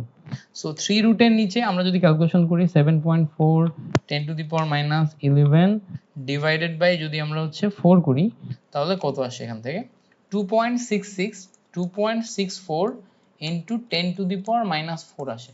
সো 2.64 ইনটু 10⁻⁻4 এই অপশন দেখো গ নম্বরে আছে, সো এটা আমাদের জন্য কারেক্ট आंसर। এবার পরবর্তী এমসিকিউ বলছে যে CaC2O4 এর দ্রাব্যতা নির্ণয়ে কোন দ্রাব্যতা নিম্নের কোন দ্রবণে সবচেয়ে বেশি। সো এই জায়গায় ভালো করে খেয়াল করলে দেখবা ক্যালসিয়াম 2+ আর C2O4 2-। সো ক্যালসিয়াম 2+ এটা কিন্তু বেস বা ক্ষার, এটা কি বলতো ক্ষার। সো ক্ষার দ্রবীভূত হবে সবসময় অ্যাসিড দ্রবণে, ক্ষার দ্রবীভূত হবে কি অ্যাসিড দ্রবণে। এখন এটা কি শক্তিশালী ক্ষার না, এটা হচ্ছে শক্তিশালী ক্ষার বা স্ট্রং ক্ষার। সো এটা স্ট্রং অ্যাসিড দ্রবণে তোমার দ্রবীভূত হবে। এইবারটা এই জায়গাতে স্ট্রং অ্যাসিড দ্রবণ একটু ভালো করে খেয়াল করো, সবচেয়ে স্ট্রং অ্যাসিড সালফিউরিক অ্যাসিড এবং হচ্ছে HCl, এই দুইটা হচ্ছে সবচেয়ে শক্তিশালী অ্যাসিড। এবার এই দুইটা যদি যেহেতু সবচেয়ে শক্তিশালী অ্যাসিড, দুইটার পরিমাণের দিকে যদি আমরা চিন্তা করি, এই জায়গাতে দেখো সিম্পলি চিন্তা করো আমাদের 0.1 মোলারিটি আছে, কি আছে সালফিউরিক অ্যাসিড আছে, অর্থাৎ দুইটা হাইড্রোজেন প্লাস, যেহেতু H2SO4 দুইটা হাইড্রোজেন প্লাস আয়নের ঘনমাত্রা 0.1, সো হাইড্রোজেন প্লাস আয়নের ঘনমাত্রা 0.1 ডিভাইডেড বাই 2। আর এখানে দেখো এখানে আমাদের একটা হাইড্রোজেন প্লাস আয়নের ঘনমাত্রা হচ্ছে 0.1, তাহলে কোনটার পাওয়ার বেশি বলো তো, 0.1 HCl এর পাওয়ার বেশি না। সো আমাদের যেহেতু 0.1 HCl এর পাওয়ার বেশি, এই জন্য এর দ্রাব্যতা কোনটাই বেশি হবে, 0.1 HCl দ্রবণে বেশি হবে। সো এই ব্যাখ্যাটা এইভাবেই সুন্দর করে বারবার পড়বা, এগুলো কিন্তু ব্যতিক্রম, এগুলো অ্যাডমিশন টেস্টে বেশি আসে, তোমার এইচএসসি তেও চলে আসতে পারে বাট অ্যাডমিশন টেস্টে সবচেয়ে বেশি আসে। এরপরে দেখো A2B3 এই যৌগের দ্রাব্যতা কত হলে এর দ্রাব্যতার গুণফল কত হবে। A2B3 এর দ্রাব্যতা S কত হলে দ্রাব্যতার গুণফল কত হবে। সো A2B3 এইটার ক্ষেত্রে আমাদের মনে রাখতে হবে। সো A2 এর ক্ষেত্রে দেখো আমরা যদি 2s ধরি, সো 2s টু দি পাওয়ার 2 এবং দেখো 3s টু দি পাওয়ার 3 এইটুকু যদি নিই, সো 2s টু দি পাওয়ার 2 মানে কি 4s³ আর এখান থেকে নিলে দেখো 27 তোমার হচ্ছে 4s² 27s³। সো টোটাল মিলে ক্যালকুলেশন করলে 108 s টু দি পাওয়ার 5 আসে, 108 s to the power 5। So ক নাম্বার আসে হচ্ছে আমাদের জন্য কারেক্ট आंसर। এরপরে ভালো করে খেয়াল করলে দেখবা 92 নাম্বার এমসিকিউ বলছে যে 25 ডিগ্রি সেন্টিগ্রেড তাপমাত্রায় আয়রন হাইড্রোক্সাইডের দ্রাব্যতা 2.11 × 10⁻⁻8 গ্রাম পার লিটার হলে এই তাপমাত্রায় এর দ্রাব্যতার গুণফল কত। সো এই জায়গাতে আমাদের দ্রাব্যতার গুণফল বের করতে হবে, কিন্তু এই জায়গাতে দেখো গ্রাম পার লিটারে দেয়া আছে এবং পাশাপাশি এখানে বলেও দিছে যে আয়রন হচ্ছে 55.85। সো আমাদের এখানে আয়রন হাইড্রোক্সাইড, তাই না। সো আয়রন হাইড্রোক্সাইডের ক্ষেত্রে আয়রনের জন্য 55.85, বাট আয়রন হাইড্রোক্সাইডের জন্য কত এটা আমাদের জানা লাগবে। দেখো আয়রনের জন্য আমরা জানি হচ্ছে 55.85 নিলাম, অক্সিজেনের জন্য 16 আর হাইড্রোজেনের জন্য 117 × 3 এটাও গুণ করলাম। সো সিম্পলি যদি আমরা একটু দেখার চেষ্টা করি 55.85 প্লাস 17 ইন্টু 3, টোটাল মিলে ক্যালকুলেশন করলে এখানে আমাদের দেখো 106.85 আসে। এবারটা আমাদের বের করতে হবে কি ঘনমাত্রা। সো দ্রাব্যতা এস এর ভ্যালু তখন আসবে হচ্ছে 2.11 ইন্টু 10 টু দি পাওয়ার, আমি এই যে 53 নিলাম না, 8 ডিভাইডেড বাই 106.85। এবার এইটা দিয়ে তুমি একটু ভাগ করো, 2.11 into 10 to the power minus 8, এইটাকে ভাগ করতেছি হচ্ছে 106.85 দিয়ে। সো করলে আমাদের এখানে 1.97 into 10 to the power minus 10 আসে। So 1.97 10 to the power minus 10। এবার এই যৌগের কি করতে হবে, দ্রাব্যতার গুণফল। সো দেখো এই জায়গাতে দ্রাব্যতার গুণফল বের করলে s ইন্টু 3s তার পাওয়ার 3 আসে। সো ক্যালকুলেশন করলে 27s টু দি পাওয়ার 4 আসবে। সো 27 নিব, s এর পাওয়ার 4 মানে কি 1.97 into 10 to the power minus 10, তার টোটালটার পাওয়ার কত আসে 4। সো এখান থেকে আমরা কি পাচ্ছি 27 into s to the power 4 না 10 into the power s to the power কত আসে আমাদের 4। সো 4 নিলাম। সো টোটাল মিলে ক্যালকুলেশন করলে 4.1 into 10 to the power minus 38 পাওয়া যায়। So 4.1 into 10 to the power minus 38, এটা হচ্ছে অপশন এ তে আছে। এরপরে বলছে দেখো শিখা পরীক্ষায় কোন আয়নটি নীলাভ সবুজ বর্ণ দেখায়। সো নীলাভ সবুজ বর্ণ কে দেখাবে বলো। নীলাভ সবুজ বর্ণ দেখায় হচ্ছে আমাদের কপার হচ্ছে নীলাভ সবুজ বর্ণ দেখায়। তারপরে শিখা পরীক্ষায় ইটের মতো লাল, সোডিয়াম হচ্ছে আমাদের ইটের সোডিয়াম হচ্ছে আমাদের ইটের মতো লাল দেখায়। সো ইটের মতো লাল শিখা সোডিয়াম, নীলাভ সবুজ বর্ণ কপার। ইটের মতো লাল সোডিয়াম, কপার হচ্ছে তোমার হচ্ছে সবুজ বর্ণ। এবার বলছে শিখা পরীক্ষায় সোনালী হলুদ, তোমার সোনালী হলুদ কে দেখায় বলো তো। পটাশিয়ামের বর্ণ হচ্ছে আমাদের শিখা পরীক্ষায় পটাশিয়ামের বর্ণ হচ্ছে আমাদের আচ্ছা এখানে একটু উল্টাপাল্টা করছি, দেখো একটু উল্টাপাল্টা করছি। কি করছি দেখো, প্রথম কথা হচ্ছে আমাদের শিখা পরীক্ষায় নীলাভ সবুজ বর্ণ দেখায় হচ্ছে আমাদের কপার, কিন্তু ইটের মতো লাল হচ্ছে সোডিয়াম না, এটা হচ্ছে ক্যালসিয়াম হচ্ছে ইটের মতো লাল। এবার বলছে সোনালী হলুদ হচ্ছে আমাদের কি সোডিয়াম হচ্ছে আমাদের সোনালী হলুদ। এরপরে আয়নটি, কোন আয়নটি বেগুনি বর্ণ দেখায়, বেগুনি বর্ণ দেখায় হচ্ছে আমাদের পটাশিয়াম হচ্ছে বেগুনি। সো এগুলো আমাদের কিন্তু মুখস্থ করতে হয়, ঠাডা মুখস্থ, আমার নিজেরও মনে থাকে না। তুমি সব মুখস্থ না করে জাস্ট এখানকার এমসিকিউ গুলো মুখস্থ করলেই তুমি কমন পেয়ে যাবা। শিখা পরীক্ষায় কোন আয়নটি কোবাল্ট গাছের মধ্য দিয়ে হালকা সবুজ দেখায়, দেখো পরিপূর্ণভাবে সব মুখস্থ না করে জাস্ট এইগুলা করো।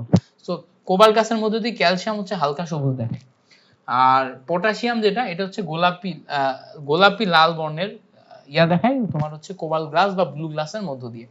সো এই কটা এমসিকিউ এখান থেকে মনে রাখবা। এবার দেখো আয়ন শনাক্তকরণ, এই কটা এমসিকিউ মনে রাখতে হবে। নেসলা দ্রবণ দ্বারা কোন ক্যাটায়ন শনাক্তকরণ করা, এটা হচ্ছে অ্যামোনিয়াম প্লাস আয়ন, মাস্ট এটা বহুত আসে। নেসলা দ্রবণ দ্বারা কোন ক্যাটায়ন শনাক্তকরণ করা হয়, অ্যামোনিয়াম প্লাস আয়ন নেসলা দ্রবণ দ্বারা শনাক্তকরণ করা হয়। এবার বলছে পটাশিয়াম পাইরো অ্যান্টিমোনেট দ্বারা কোন ক্যাটায়ন শনাক্তকরণ করা হয়, পটাশিয়াম পাইরো অ্যান্টিমোনেট এটা দ্বারা কোন ক্যাটায়ন শনাক্তকরণ করা হয়। সো এটা কি, পটাশিয়াম পাইরো অ্যান্টিমোনেট দ্বারা হচ্ছে আমরা সোডিয়াম, ঠিক আছে, সোডিয়াম শনাক্তকরণ করি। সো 100 নম্বর এমসিকিউ, এটার অ্যান্সার হবে হচ্ছে আমাদের সোডিয়াম। সো পটাশিয়াম পাইরো অ্যান্টিমোনেট কে বলতো, K2H2SB2, আচ্ছা K2SB2O7, এটা হচ্ছে পটাশিয়াম পাইরো অ্যান্টিমোনেট। হ্যাঁ, সোডিয়াম পাইরো অ্যান্টিমোনেট হচ্ছে Na2SB2O7, এটা হচ্ছে সোডিয়াম পাইরো অ্যান্টিমোনেট। আর স্বাভাবিক অবস্থায় পাইরো অ্যান্টিমোনেট থাকে H2SB2O7, এটা হচ্ছে পাইরো অ্যান্টিমোনেট, পটাশিয়াম পাইরো অ্যান্টিমোনেট, সোডিয়াম পাইরো অ্যান্টিমোনেট এভাবে। এবার 101 নম্বর বলছে অ্যামোনিয়াম অক্সালেট দ্রবণ দ্বারা কোন ক্যাটায়ন নিশ্চিত করা যায়। অ্যামোনিয়াম অক্সালেট দ্রবণ দ্বারা কোন ক্যাটায়ন নিশ্চিত করা যায়, অবশ্যই ক্যালসিয়াম। 101 নম্বরে ক্যালসিয়াম, অ্যামোনিয়াম অক্সালেট, ঠিক আছে। এবার বলছে দেখো কপার 2+ আয়ন দ্রবণের অধিক অ্যামোনিয়াম হাইড্রোক্সাইড দ্রবণ যোগ করলে কি ধরনের বর্ণ দেখায়। তো 102 নম্বর এমসিকিউতে গাঢ় নীল বর্ণ দেখাবে। কপার 2+ দ্বারা মনে রাখবে এটা হচ্ছে গাঢ় নীল, এবং অ্যামোনিয়াম অধিক পরিমাণে অ্যামোনিয়াম হাইড্রোক্সাইড যদি তুমি দাও, ঠিক আছে, একটা দ্রবণের ভিতরে কপার 2+, এগুলা কি করবা, লিখে মুখস্থ করবা। আমিও লিখে মুখস্থ করছিলাম, পরীক্ষার হলে এখান থেকে হুবহু দিয়ে দেয়। এবার বলছে দেখো জিঙ্ক 2+ আয়ন নিশ্চিতকরণে কোন বিকারক ব্যবহার করা হয়। 103 নম্বর এমসিকিউ, জিঙ্ক 2+ আয়ন নিশ্চিতকরণে আমরা ব্যবহার করি হচ্ছে potassium ferrocyanide. So potassium ferrocyanide এটা হবে কারেক্ট অ্যান্সার, খ নাম্বার। এবার বলছে দেখো সোডিয়াম আয়ন শনাক্তকরণে আমরা কি জানি, পটাশিয়াম পাইরো অ্যান্টিমোনেট। সো K2SB2O7, তাই না। 104 নম্বরে K2H2Sb2O7 পটাশিয়াম পাইরো অ্যান্টিমনি, দেখো K2H2Sb2O7 এটা আমি মেবি আগের বার ভুল লিখছিলাম, হ্যাঁ প্রথমবার এটা ঠিক লিখছি, এটা ঠিক লিখছি, এখানে মাঝখানে H2 ঢুকে যাবে, ঠিক আছে। সো K2H2Sb2O7 এটা আসবে হচ্ছে আমাদের রাইট অ্যান্সার। এবার বলছে দেখো অ্যামোনিয়াম প্লাস আয়ন শনাক্তকরণে কোন দ্রবণ ব্যবহার করা হয়, আগেও আমরা দেখছি নেসলার দ্রবণ, এটা মাস্ট আসে নেসলার দ্রবণটা, এবং এটা বলছে যে নেসলার দ্রবণ কি, নেসলার দ্রবণের সংকেত হচ্ছে K2HgI4, এইটার সাথে পটাশিয়াম হাইড্রোক্সাইড, K2HgI4 এর সাথে পটাশিয়াম হাইড্রোক্সাইড তুমি যদি এক দ্রবণে মিশ্রিত করো তখন সেই জায়গা থেকে আমরা নেসলার দ্রবণ পাবো। এবার বলছে দেখো সোডিয়াম পাইরো অ্যান্টিমোনেটের সংকেত নিচের কোনটি, সোডিয়াম পাইরো অ্যান্টিমোনেট, সো Na2H2Sb2O7 গ নাম্বার সোডিয়াম পাইরো অ্যান্টিমোনেট, মুখস্থ রাখবা Na2H2Sb2O7 এটা হচ্ছে সোডিয়াম পাইরো অ্যান্টিমোনেট। সো চারটা থাকবে। এবার বলছে দেখো নিচের কোনটি ক্যাটায়ন শনাক্তকরণে পটাশিয়াম ফেরোসাইনাইড ব্যবহার করা হয়, সো কোন ক্যাটায়ন শনাক্তকরণে আমরা পটাশিয়াম ফেরোসাইনাইড ব্যবহার করি, এটা হচ্ছে কপার 2+ শনাক্তকরণে পটাশিয়াম ফেরোসাইনাইড ব্যবহার করি। পরেরটা, সো আমরা বিশুদ্ধ ইথানল যদি আমরা প্রস্তুত করি তখন আমাদের বিশুদ্ধ ইথানলের হচ্ছে তোমার স্ফুটনাঙ্ক 78.3, সো তুমি যদি মেইন প্রশ্নটা পড়ো এটা দ্বারা বোঝাচ্ছে আসলে বিশুদ্ধ ইথানল, ঠিক আছে। এরপরে যে কয়টা এমসিকিউ আছে এগুলো হচ্ছে আমাদের সিলেবাসে নাই, সো এগুলা না দেখলেও হইতেছে, হ্যাঁ এই কয়টা সিলেবাসে নাই।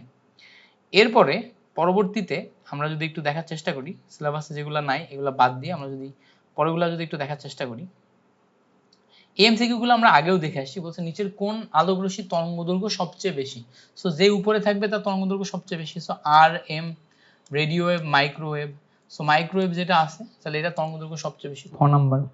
এবার বলছে দেখো কোবাল্ট এবং কোবাল্ট 2+ এর জন্য নিচের কোন যোজ্যতা ইলেকট্রন বিন্যাসটি সঠিক, সো একটা হচ্ছে কোবাল্ট আর একটা হচ্ছে কোবাল্ট 2+।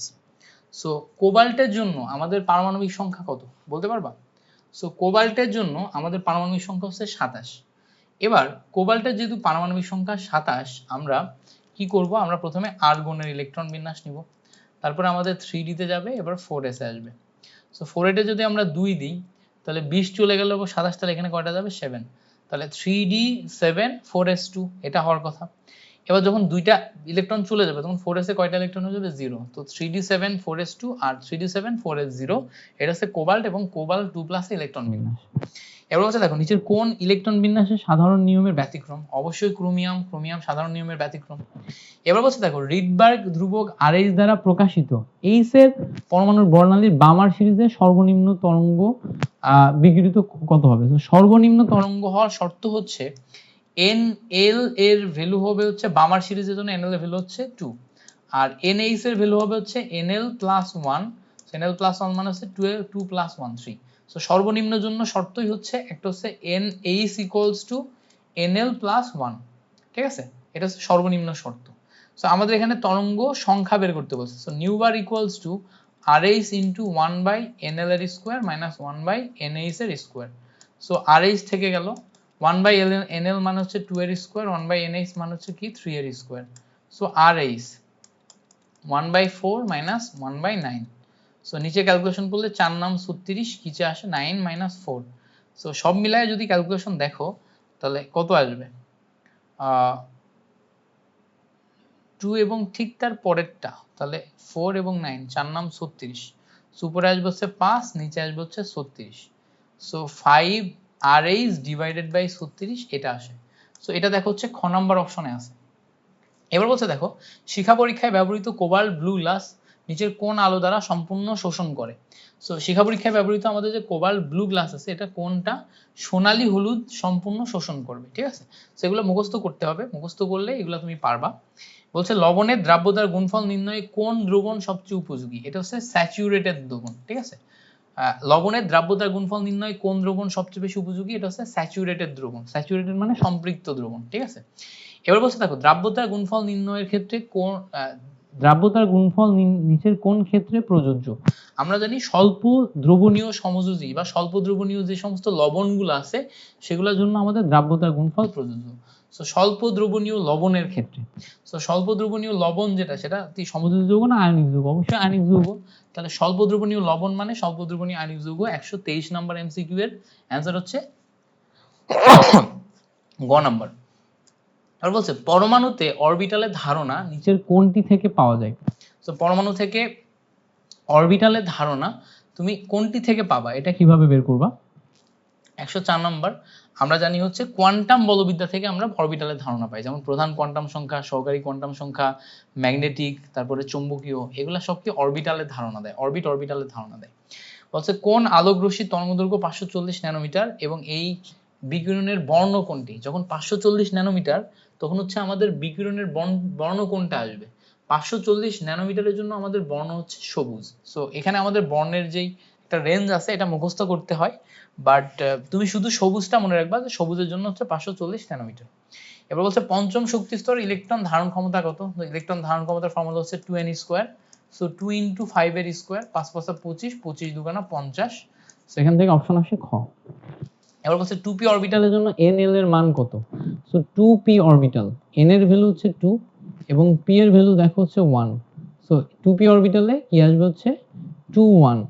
এবার শুধু m না, m এর পরে হচ্ছে আমাদের অন্যান্য ভ্যালুগুলোও তো আছে, m এর ভ্যালু আছে। সো m = কি আসবে বলো তো 0 ± 1।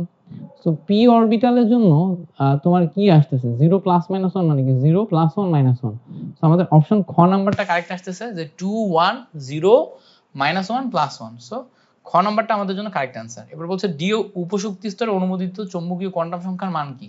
3d। 3d এর জন্য চৌম্বকীয় কোয়ান্টাম সংখ্যা, সো s এর ভ্যালু 0, p এর ভ্যালু 1, d এর ভ্যালু যদি 2 হয় তাহলে m এর জন্য অনুমোদিত চৌম্বকীয় কোয়ান্টাম সংখ্যা হচ্ছে কয়টা হবে? সো 0 ± 1 ± 2, সো টোটাল মিলে আমাদের ভ্যালু আসবে হচ্ছে 5টা। ঠিক আছে, এবার বলছে দেখো নিচের কোন সেন্টি সময়ন প্রভাব প্রকাশ করে? এটা মুখস্থ করবা, বইয়ের এমসিকিউ বারবার আসে। H2S এবং HCl এই দুইটা হচ্ছে আমাদের সময়ন প্রভাব প্রকাশ করা সেট। এবার দেখো এই যে ক্যালসিয়াম ফ্লুরাইডের দ্রাব্যতা দেয়া আছে এত, মোল পার লিটার, দ্রাব্যতার গুণফল কত? এর আগেও করে আসছি। অ্যালুমিনিয়াম সালফেটের দ্রাব্যতার গুণফল বের করতে বল, সেটাও করে আসছি। সো এগুলা তোমাদের হোমওয়ার্ক, তোমরা একা একা করবা। বলছে 25 ডিগ্রি সেন্টিগ্রেড তাপমাত্রায় ক্যালসিয়াম হাইড্রোক্সাইডের দ্রাব্যতার গুণফল এত হলে দ্রাব্যতা কত? এটা হোমওয়ার্ক একা একা করবা। বলতে পঞ্চম শক্তি স্তরের মোট অরবিটাল সংখ্যা কত? সো পঞ্চম শক্তি স্তরের মোট অরবিটাল সংখ্যা হচ্ছে n স্কয়ার, মানে কয়টা? 25টা। ঠিক আছে, মোট ইলেকট্রন সংখ্যা 50, অরবিটাল 25। 134 নম্বরে বলছে ম্যাগনেসিয়ামের সর্ববিস্তৃত স্তরের ইলেকট্রনের জন্য 4টি কোয়ান্টাম সংখ্যা বের করো। সো ম্যাগনেসিয়ামের সর্ববিস্তৃত স্তরের ইলেকট্রন কত? ম্যাগনেসিয়ামের যেহেতু 12টা ইলেকট্রন, সো ম্যাগনেসিয়ামের সর্ববিস্তৃত ইলেকট্রন হচ্ছে 3s2 আসে। ঠিক আছে, 3s2। 3s2 হলে n = কত? 3, l = কত? 0, m = 0 আর s = দেখো দুইটা ইলেকট্রনের জন্য ±½ সো 3 0 0 ±½ সো 3 0 0 ±½ এটা দেখো অপশন ডি নাম্বারে আছে, মানে ঘতে আছে। এবার বলছে যে ইলেকট্রন কোন অরবিটাল থেকে স্থানান্তর ঘটলে বামার সিরিজের তৃতীয় রেখা বর্ণালী তৈরি হয়। সো বামার সিরিজ দেখো এটা হচ্ছে আমাদের হাইড্রোজেন। সো প্রথম কক্ষপথ, দ্বিতীয় কক্ষপথ, তৃতীয় কক্ষপথ, চতুর্থ কক্ষপথ, পঞ্চম কক্ষপথ, এভাবে কক্ষপথ হিসাব করলাম। এবার প্রথম কক্ষপথের জন্য লাইম্যান সিরিজ, দ্বিতীয় কক্ষপথের জন্য বামার সিরিজ। সো এই পয়েন্টের জন্য আমরা বামার সিরিজ পাই। এখন তোমাকে যদি বলে যে বামার সিরিজের 3 নাম্বার লাইন, তো এটা হচ্ছে প্রথম লাইন, এটা 2 নাম্বার লাইন, এটা 3 নাম্বার লাইন। সো বামার সিরিজের 3 নাম্বার লাইন মানে বামারের পর থেকে লাইন কাউন্ট করতে হবে।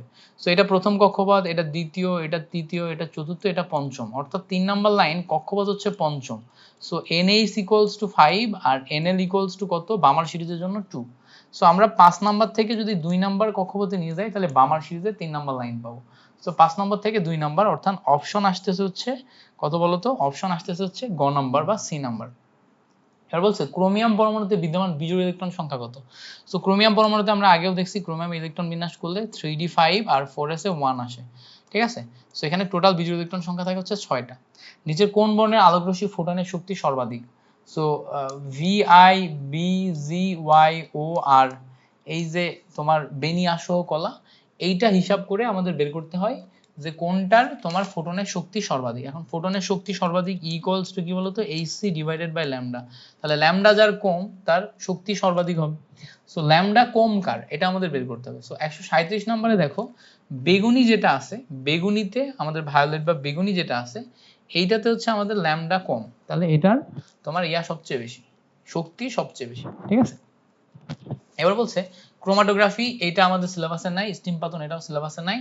বলছে কোনটি অতিরিক্ত অ্যামোনিয়া দ্রবণে দ্রবীভূত হয়? অতিরিক্ত অ্যামোনিয়া দ্রবণে দ্রবীভূত হয় এখানে হচ্ছে আমাদের কপার 2+, আমরা আগেও দেখছি কপার 2+। এবং অপরিশুদ্ধ বেনজিক অ্যাসিডটা এটা হচ্ছে তোমার ঊর্ধ্বপাতন করতে হয়, সো এগুলো আমাদের সিলেবাসে নাই, সো এগুলো না পড়লেও হইতেছে। সো বাকি যেগুলো যেগুলো সিলেবাসে আছে এগুলো আমরা পড়ে ফেলছি, সো এরই মাধ্যমে আমরা প্রথম চ্যাপ্টারের সমস্ত এমসিকিউ গুলো সলিউশন করে ফেলবো।